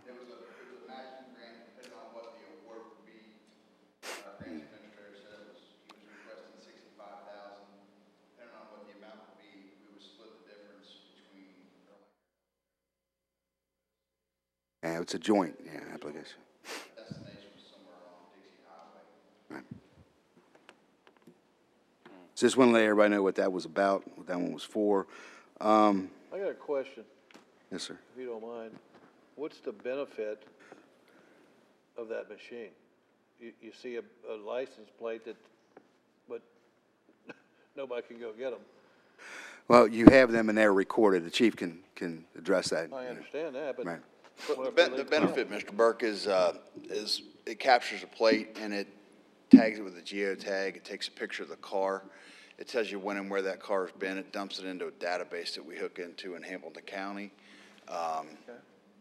It shows the car, which direction it was going, and then it captures the plate itself. So they tied it into two different homicides that would have been useful in knowing that those cars and those folks were in that area at that time. It maintains it in a permanent database. Basically, it would capture every car going north and south on Dixie Highway every day for 24 hours a day. So, But it's into another, like you said, Hamilton County. George Orwell. It dumps into their database, and that gives all those folks over there access to that, as well as all of us over here access to theirs. We've been using it on our mobile LPR car for about 5 years now. Okay, thank you. But you said it's being used on a car now? We have one on one of our patrol cars now. It was a Homeland Security grant. It's a $20,000 camera system. It's mounted on the light bar. We got it through a grant as well after 9/11. But there's an officer physically in that car at the time, though, right? Or no? Yeah. Okay. Yeah, it's mounted on. It captures every plate from 3 different angles on the car. It's got cameras mounted on the light bar, and then the computer's in the trunk. And then that's way above my technical, but it somehow gets in the database over the internet. Let's think about this. So I think the benefit, and we've talked about this, and in my background, we talked about it an awful long time. We had the LPRs when I was chief, and what were the benefits of doing that. So let's look at Dixie Highway, and let's talk about the banks on Dixie Highway. So we've had a couple bank robberies on Dixie Highway. So if, in fact, you had that camera up and you could pull that data back from, that last 2 hours of the vehicles that were there, because we know somebody's going to leave, and somebody's going to go away. I mean, that at least gives you a starting point of what that was, through elimination. Almost every one of these, there's some kind of description that comes out that says, oh, it was some kind of SUV and it was dark in color. You can go back and look at almost every one of them, and they'll give you some kind of description like that, but they don't give you a license plate.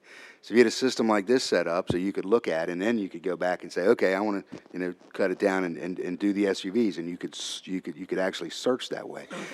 The thing on the car has been very successful with the number of things we've done. I can't remember the last one was, but it was a plate that was wanted somewhere, and it happened to, our car absolutely captured that plate that it was wanted somewhere out of state, and when it came up, they went back and searched the database and found out that it had been here at one point in time. So there's just all kind of, I think, benefits to that, especially in those areas where you know the crime is going to occur, and you can capture that data. At least you have a starting point to do. Yeah.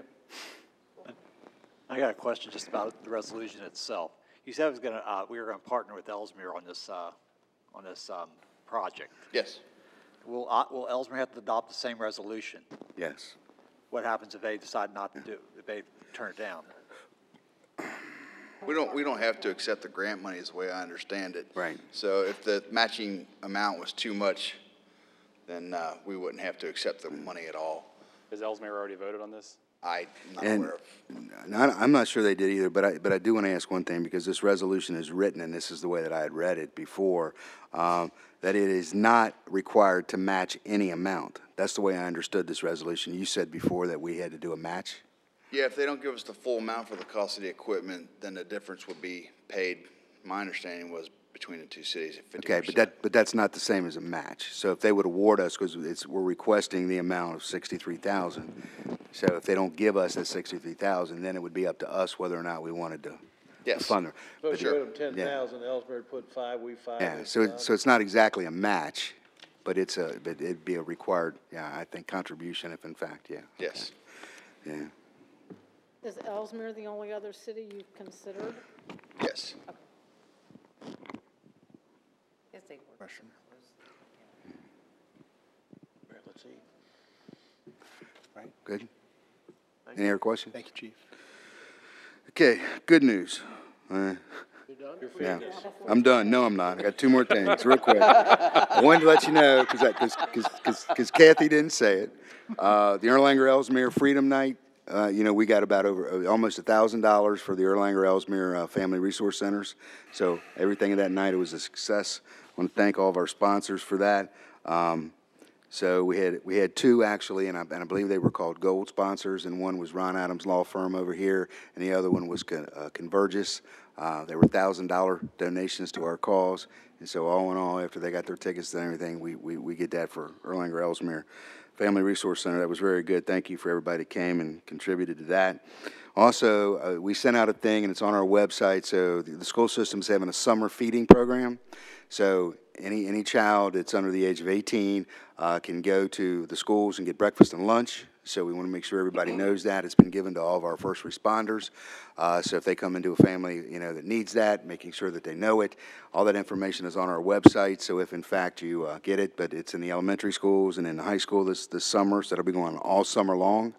And actually, if in fact you are over the age of 18, then you can eat for a minimum. I'm not sure exactly what that cost is, but it's just a couple dollars. So that's a very good program we need to be promoting. Last but not least, we saw Mr. Dunhoff today. I'd like to report to you that he's doing well. As a matter of fact, he looks better than he's looked in a couple months. His surgery went well. I think his pain is gone. He's in rehab right now. He said that he would be back here for the 21st committee meeting. So, yeah. Got Jody cutting the grass. Yeah, she was cutting the grass today, and he was a little upset about that. So, yeah, that's all, sir. All right, thank you. All right, you've heard the reports of our representatives and city operations. Do I entertain a motion that we adopt as presented? Motion by Mr. Cahill, second by Mrs. Skidmore. Any discussion? All in favor say aye. Aye. Motion carried. All right, Mrs. Hoffman, do we have any correspondence for this evening? We received a thank you card from Patty Sudcamp thanking us for our support after the death of her mother-in-law. Thank you. All right, now we come to the time in the meeting for citizen and public comments. Do we have anybody signed up to talk? No, I already have. 21st. They all already have. I mean, everything else, we're gonna, somebody better bring something to eat the 21st. Yeah, really. And you see the pizza guy come in the back? That's why I walked out there. I thought he was delivering the pizza. We got 43 committee meetings. Georgette? Mrs. Nordlow? Come on up. Thank you. I promise this won't be long. I had to do this because of the street stuff that's going on. And I'm here on behalf of somebody who had to be out of town to address the issue of Woodland Hills Drive, but not the part that was number 8 on the list. That Lambda area, to me, doesn't seem to be too much of a problem as compared to from Turkey Foot down into, actually up to Oxford Court, to that corner. There's some undercurrent. The base for that concrete area at one point is slipping under. I think there's been a geo-study done, if I'm not mistaken, Mr. Viox, or Rick's not here, but I was told, I think that they've done some study. Okay. So to me, I'm concerned about how that's going to go over the next winter and when that portion of Woodland Hills will be covered. Do we have any idea? Does anybody know about how bumpy and breakup and sinking that's going on through that whole area? I know that I've actually looked at it, and I agree with you that it needs attention, but unfortunately, we don't have the money in the current budget to do any more over there than what I've got on that schedule. Now, if in fact somebody suggests that we want to transfer that area that's identified there to another location, I don't have any problem with that. Gary? We'll certainly look at all that before we do something. Gary, are you going to be mad if we get Lambda off the picture? I would agree. I mean, Since he lives on Lambda, I'll let him speak to those are Lambda. portions, I mean, they're I both didn't pick portions it because of him. That's it. I'll end right now. Okay, thank you. Yeah, I know Rick, Prioritize which was worse. we had received an email about it, and I did forward it to Mr. Viox and Mr. Bogard. And so I know they're aware, but I don't know where that falls in the scheme of things. So we'll try to get some answers on that. Thank you, Georgia. All right, then moving on to bids, we have the online salt bid. Mrs. Hoffman, Mr. Viox. I can talk about that, Mayor. Okay, so thank you.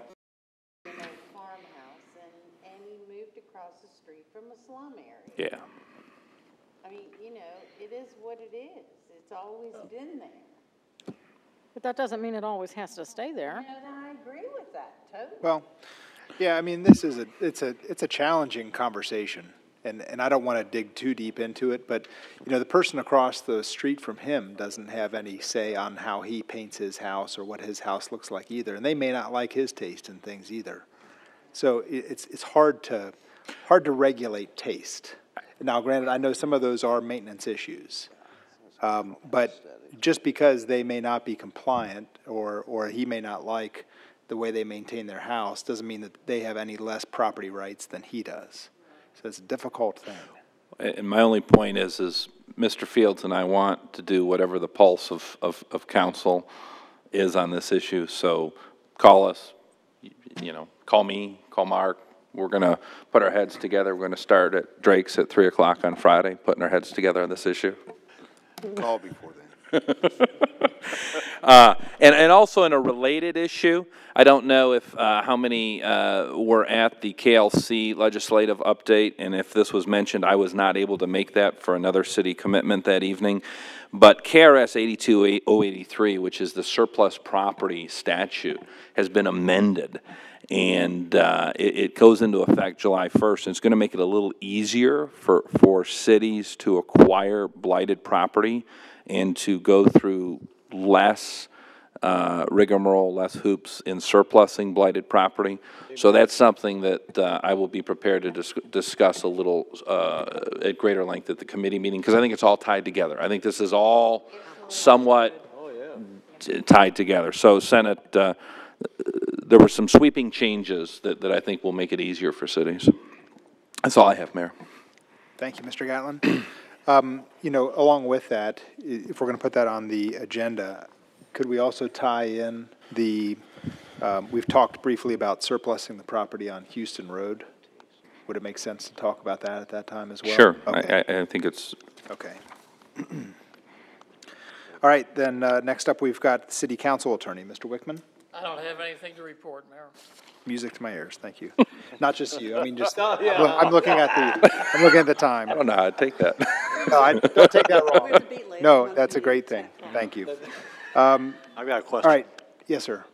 I was wondering what the status is on the codification. Oh, God. Great question. The city has done everything that they need to do. Mr. Wickman and I are in the process of meeting with the staff attorney for American Legal, because I've had several conversations with American Legal, and because it has been so long since we have done a recodification, the changes are probably more substantial than American Legal anticipated. American Legal wanted us to make all the changes in literally handwriting on this nice little document. And I know that the city staff have spent hours and hours and hours making changes. So we want to have a sit-down meeting with American Legal to figure out how to best communicate these changes to them so that we get the right end product. And because of a variety of vacations in June, that meeting actually is not going to be until around the 19th or 20th. Okay, just wondering. It's been, I mean, it took a while to get, you know, I thought we had a contract with American Legal about how long it was going to take to get the codification done. That's right, and we extended that because we wanted to make sure that we did it right. And some of the, I mean, honestly, some of it was American Legal was a little slow in getting us the first draft back. All right, okay. But yeah, I think we found a lot more stuff on our side.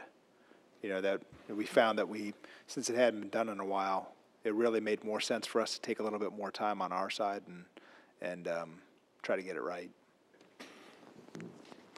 Is our price still locked in, though, or are they going to charge extra because it's taken so long? No. The price to American Legal is not going to change.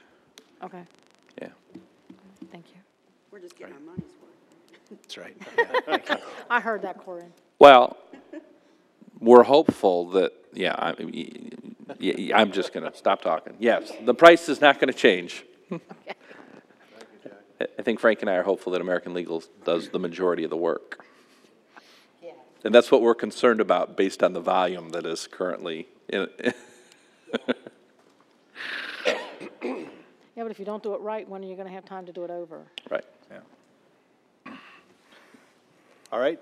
If we don't have anything else, then we'll move on to the report of the city administrator. Mr. Fields. I don't want to beat a dead horse either. However, Mr. Francis tonight brought a lot of pictures up and showed you. It's the same pictures he showed you a few months ago. He didn't show you the pictures of all the things that have been done. We walked that whole block the very next day that he was here. I gave a report to you all of exactly what we did. One of those houses has been totally rehabbed. As a matter of fact, the rehabber that we spoke to said the whole reason he bought that house was because of Mr. Francis's house. You know, he paid $40,000 for a house that was across from one that Miss Sudkamp said it was so great, so that's why these investors are buying that house, those houses, because of his house being there and it's valued so much, and they're getting these at such great deals. The one thing that I think that really, truly gets Mr. Francis is, and you heard him say it several times tonight, ghost houses. Well, ladies and gentlemen, we can't make somebody live in a house. I don't think there's any law where we can change this ordinance any way we can. Those houses, and we have vacant houses all over the city, and how you get somebody to move into those houses. Now, that's the question. So all of those things that have been cited and brought up to us by Ms. Francis, citations have been issued. 2 or 3 of those houses have been totally rehabbed since the last time he was here. We were under the understanding that this one was going to be the one that's directly across from his house that he's complaining about. We've been in contact with that owner several times about getting started on that. We have gotten excuses, absolutely. That house has been cited before. And those things that we have brought to those attention just to get them by so they didn't put money in the house, then they're going to go back and rehab it again and do some things. So we've done some things. I just wouldn't want council leaving here tonight thinking that we've done nothing, because we have done some things that are there. As a matter of fact, I think that block looks better than it's ever looked, where it was looked for several years. the trash in some of those houses, and there's more than just those 2 houses vacant in that block. As a matter of fact, I think there's probably 4 or 5 in that one block on that one side that are vacant. And they're owned by different owners. So, you know, I don't know how we, you know, change that part of this. Well, that'd be a very nice thing if we could get all those properties and tear them down. It would be a great thing for the city. I agree with that. Yeah. But I think that some of the thing, and it's according to, and we've talked about this several times, and I know Mr. Hahn and I even went to Frankfurt and met with the people in Frankfurt. When they talk about redevelopment grants or rehabilitation grants and things to do, and we presented at that meeting, how a few meetings ago, and we talked about that, you know, how aggressive do we want to be in condemning these places and going after them and tearing them down and rebuilding those houses. Those funds are out there. As a matter of fact, we were led to believe that if, in fact, we had a plan that we submitted, that we would be able to do that. I reported that to this council at a couple committee meetings ago and talked about it. There didn't seem to be any consensus about us wanting to do that. But if you go down that path, you have to understand that, you know, we would have to condemn, and we would have to go in for those houses that were in those kind of disarrays that we're talking about. You know, we just bought one, I think, last week. Finally through that. The one right across the street from it, we need to do that again, and that's on Cowie Avenue, which is 2 blocks from where we're talking about. And we're talking about tonight repaving that whole area where those houses are. So, I mean, I think that when we look at this and talk about it, in order for us to have an effect, we have to decide if we want to spend some money. Because we're going to have to get rid of those properties somehow, because you're not going to be able to afford it. You know, the mayor said it very good, I think, about, you know, citations do not settle the issue. Let's look at 811 Stevenson Road. We can look at that one all day long. There have actually been thousands and thousands of dollars of fines that those people have paid to this city, and that house still looks the same way it's looked for 2 years.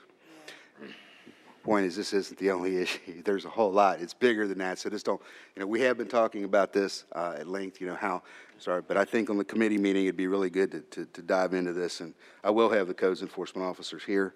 Hopefully, the new budget goes into effect. We have monies to hire an additional part-time codes enforcement officer. We'll get that done as quickly as we possibly can, have more feet out there and more eyes. So. Can actually bring the options that we would have to that meeting? I think the options, we can talk about any option, but absolutely, the options that we've been discussing internally, we can definitely present them, absolutely. Yeah. I've got a question.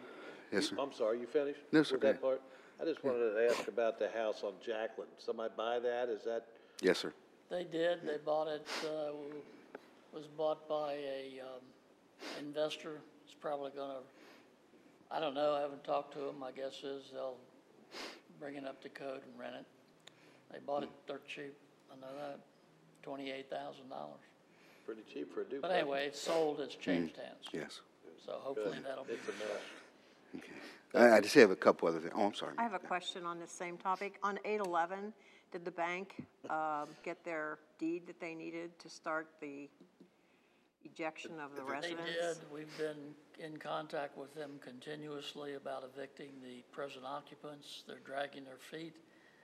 We told them if they didn't get it done quickly, we were going to start citing them because they are now the property owners.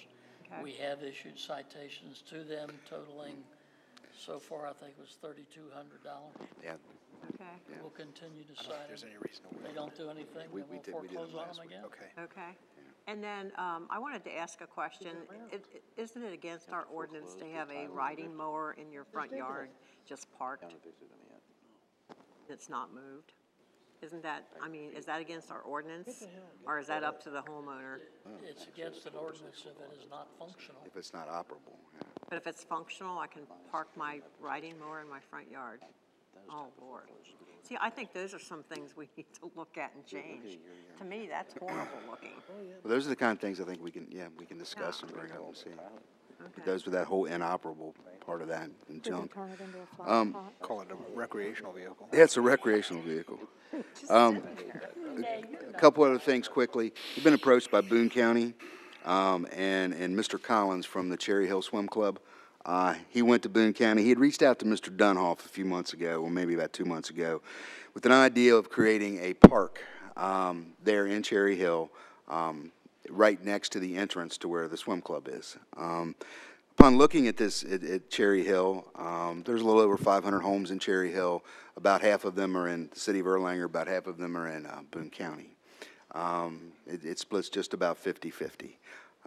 The area that Mr. Collins is proposing to use as a park is actually owned by the diocese, and he's got an agreement with them to donate it. It's like at the back of, if you look, St. Henry High School is the fields in the back. It's right next to that. A lot of work would need to be done to this area for us to create a park there. It would benefit our residents out there because there is absolutely, if you look in that side of town, we don't have any parks. Plenty of parks on this side. That side has none. So what Boone County is proposing is to do a study, only allot $10,000 for this study to be done by some engineering firm like Mr. Viox's or some other, getting those professional services to see if in fact it's even feasible for us to do that. The reason we say that is because there's like a 4-foot drainage pipe that goes all the way down to the creek that runs through this property. There's also a large sewer line that runs down and runs through this property. That runs down and all the way, I believe, to probably Dry Creek, all the way down. So we're not even sure it's feasible to do. Boone County has asked us if we would be willing to partner with them. They would be willing to put $5,000 into the study if we would be willing to put $5,000 into the study. I thought Mr. Collins was going to be here tonight. He's not here tonight. I don't see him. However, I met with him up there, walked the area. I personally think that we don't do anything really for Cherry Hill. We haven't done anything. There's no place in really our city limits to build a park except down on Lower Erlanger Road all the way down at the hill where we do own some land. Now, this would be a study to see if it's feasible to even do it. We'd have to have further conversations with Boone County to see if it was going to actually be built, who was going to maintain it, do those kind of things. So I think those are discussions for further down the road if, in fact, we got that far. So what I told Mr. Collins I would do is come and ask the council tonight if, in fact, they would be in favor of us sharing the cost of max $10,000, $5,000 apiece with Boone County to commission a study to even see if that area could be used for that. I know it's the first you've heard of it, so I'm going My out. first reaction is I don't know why we would spend any money outside the actual city limits. I mean, if we spend the $5,000, are we willing to spend? Yeah, What is it going to be? $20,000, $30,000 to actually build? So, well, that's the question that you have to answer. Are you willing to go further than that? Because this will cost. Who knows what the construction cost of a park would be and things like that. So. The one thing I will. I hate to say it, Mr. Collins Swim Club is struggling desperately. I think they're down to like 50 families. Wow, you can't operate a pool with that. Well, I'll tell You you, can't operate a pool with that. He has done a magnificent job. If you've not been up there and looked at it, he has put a lot of money into that, and I'm going to tell you that place looks like brand new. Yeah. The swim club does. It has nothing to do with the swim club. I think what we need, the decision is whether or not, Cherry Hill and that neighborhood, and we're looking to try to revitalize that neighborhood. If you look at it, it needs it just the way the rest of them do. Would a park even accomplish that for us? And do we want to spend that money and do those things? I think last meeting there was a resident of Cherry Hill that was here and spoke to the mayor, and I'm not sure exactly what that conversation was, but he was actually even talking about really actually the whole neighborhood wanted to be within the city of Erlanger. So there's some decisions, either way we can think about it, talk about it. We actually did the online reverse salt bid, and out of the bids that happened, Morton Salt was the lowest bid at $69.94. They actually beat out the second lowest bid by a penny. So that's a difference of $8.56 per ton, and our recommended is to take Morton Salt as the lowest bid. So. All right, do we have a motion? Motion by Mr. Cahill, second by Mrs. Kyle. Any discussion? All in favor say aye. Aye. Motion carried. All right, Mr. Viox, Mrs. Hoffman, any other bids this evening? No, sir. Okay. All right, then, does anybody have any old business to discuss? Seeing none, we'll move on. Any new business? Any new items to discuss this evening? Seeing none, okay. Then we'll move on to legislation. First one is an ordinance, the amended fiscal year 16 budget. This is the second reading.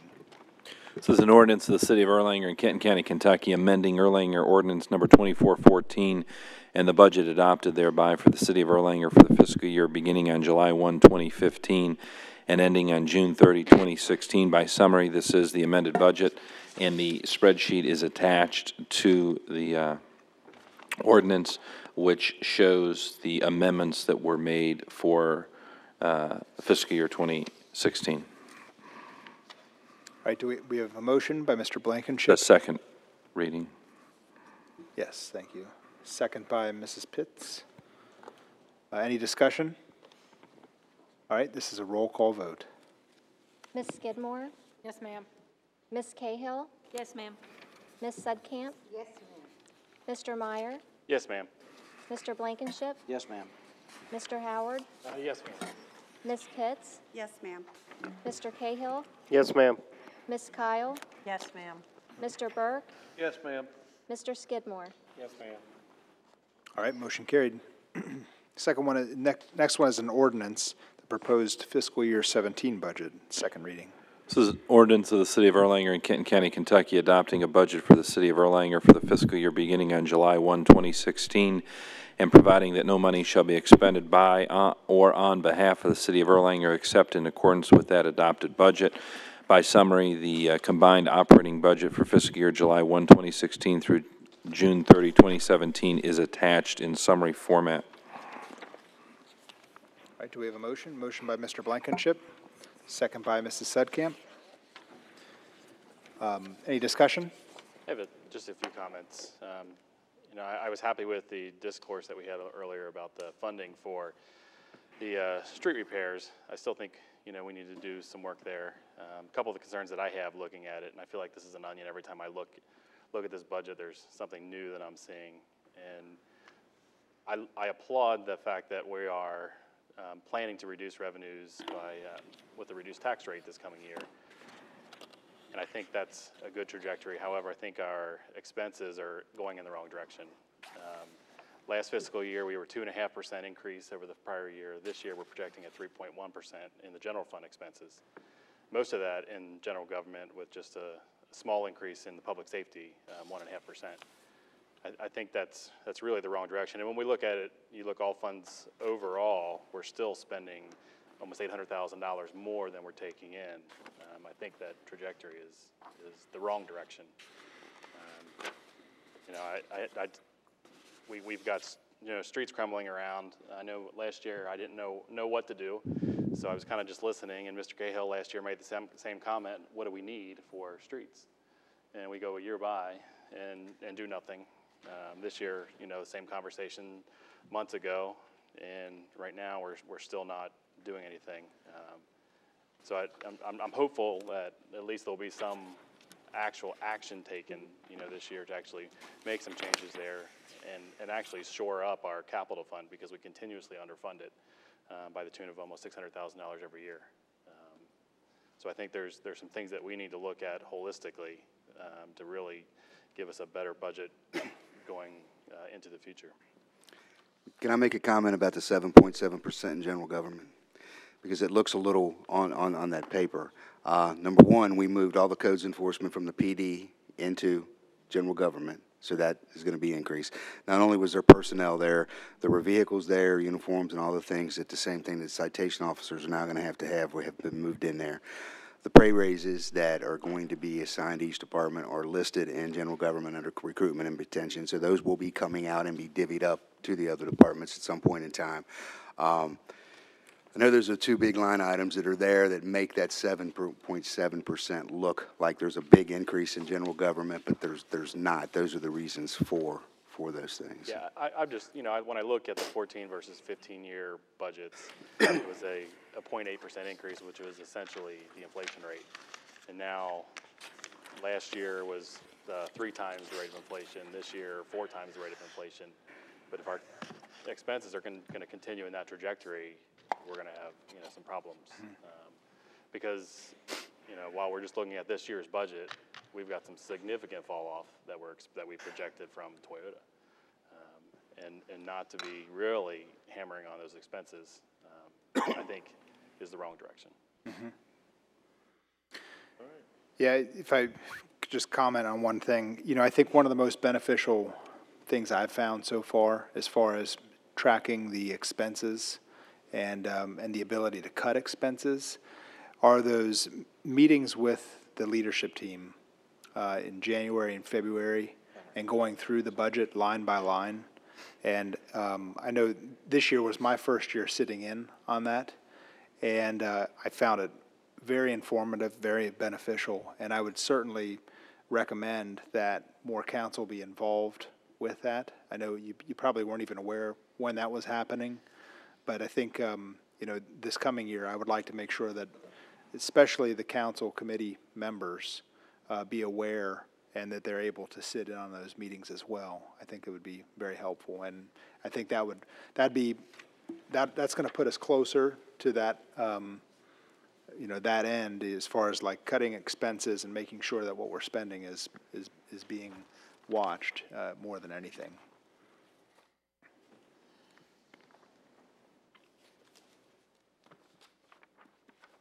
All right, so any other discussion? We've got a motion and a second on the floor.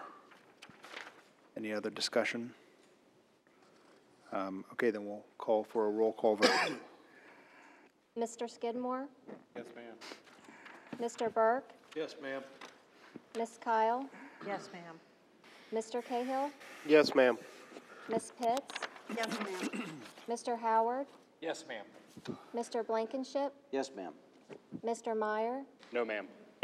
Ms. Sudkamp? Yes, ma'am. Ms. Cahill? Yes, ma'am. Ms. Skidmore? Yes, ma'am. All right, motion carried. The next item under legislation is an ordinance, the amended handicap parking, first reading. This is a first reading, an ordinance of the City of Erlanger in Kenton County, Kentucky, amending codified section 97.31 and ordinance 2320 regarding handicap parking areas on city streets. By summary, this amendment changes the non-refundable application fee of $65 to make it a $100 fee that will be charged on the installation of a sign. So there will be no fee for the application, only a more or less a reimbursement of the cost for installing the sign, as well as a housekeeping issue where the prior determination was made by the captain of the police department, which no longer exists in Erlanger. So now there'll be a determination by the director of public works in consultation with the chief of police. And then the biggest change relates to the fact that an individual can either mail in the renewal form or call the city to confirm that all of the information is correct and doesn't require them to physically come to the city each year as the prior ordinance did. All right. Ask the city clerk to please note in the minutes the first reading. Next one is an ordinance of the amended rental property permit. I'm sorry. Go ahead, first reading. First reading, an ordinance of the City of Erlanger in Kenton County, Kentucky, amending the Erlanger Code of Ordinances, Chapter 117, rental of residential units as adopted by Ordinance 2392. By summary, as was discussed earlier, this essentially removes most of, if not all of the provisions of the prior rental housing ordinance and replaces it with a registry that will have a listing of important information such as address, email, telephone, mobile, local emergency contact numbers for landlords and property owners. All right, we'll let the minutes reflect another first reading. Next item is a municipal order, the approved facilities assessment and firehouse location study. This is a municipal order of the City of Erlanger in Kenton County, Kentucky, authorizing the expenditure of funds for the purpose of conducting a facilities assessment and firehouse location study. It proposes that the city expend up to $72,500 in a facilities assessment and that the city accepts the bid and proposal of Murphy Graves Trimble PLLC. Representative is here tonight. All right, do I entertain a motion that we adopt this municipal order as read? So moved.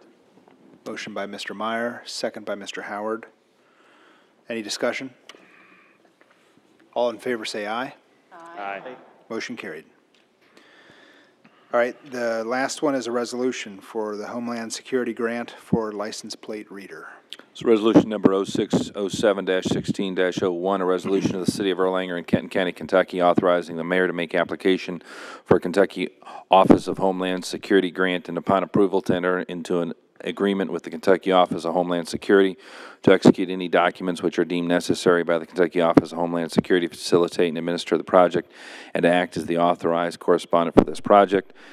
By summary, this will allow the City of Erlanger to make application for up to an amount of $63,359 for the application for the George Orwell type camera that the chief discussed tonight. Wow. I love it. You just told your age. Is the chief even still here? Did he leave? Still there. There he is. He's got There he is. glasses He's not on. listening. All right, so do I entertain a motion? Motion by Mrs. Kyle, second by Mr. Burke. Any discussion? Mr. Mayor, I know we're not required to have a roll call vote, but can we have a roll call vote on this? Sure. All right, any other discussion? Can we have a roll call vote, please? Ms. Cahill, Yes, ma'am. Ms. Sudcamp, Yes, ma'am. Mr. Meyer, No, ma'am. Mr. Blankenship, No, ma'am. Mr. Howard, Yes, ma'am. Ms. Pitts, I'm going to abstain because I wasn't here for the meeting. There wasn't a meeting, I don't believe. I'm going to abstain anyway. Mr. Cahill, Yes, ma'am. Ms. Kyle, Yes, ma'am. Mr. Burke, Yes, ma'am. Mr. Dunhoff, oh, I'm sorry, Mr. Skidmore, Talk loud. Yes, ma'am. You say Miss or Mr.? Mr. And then Ms. Skidmore. Yes. Because I just,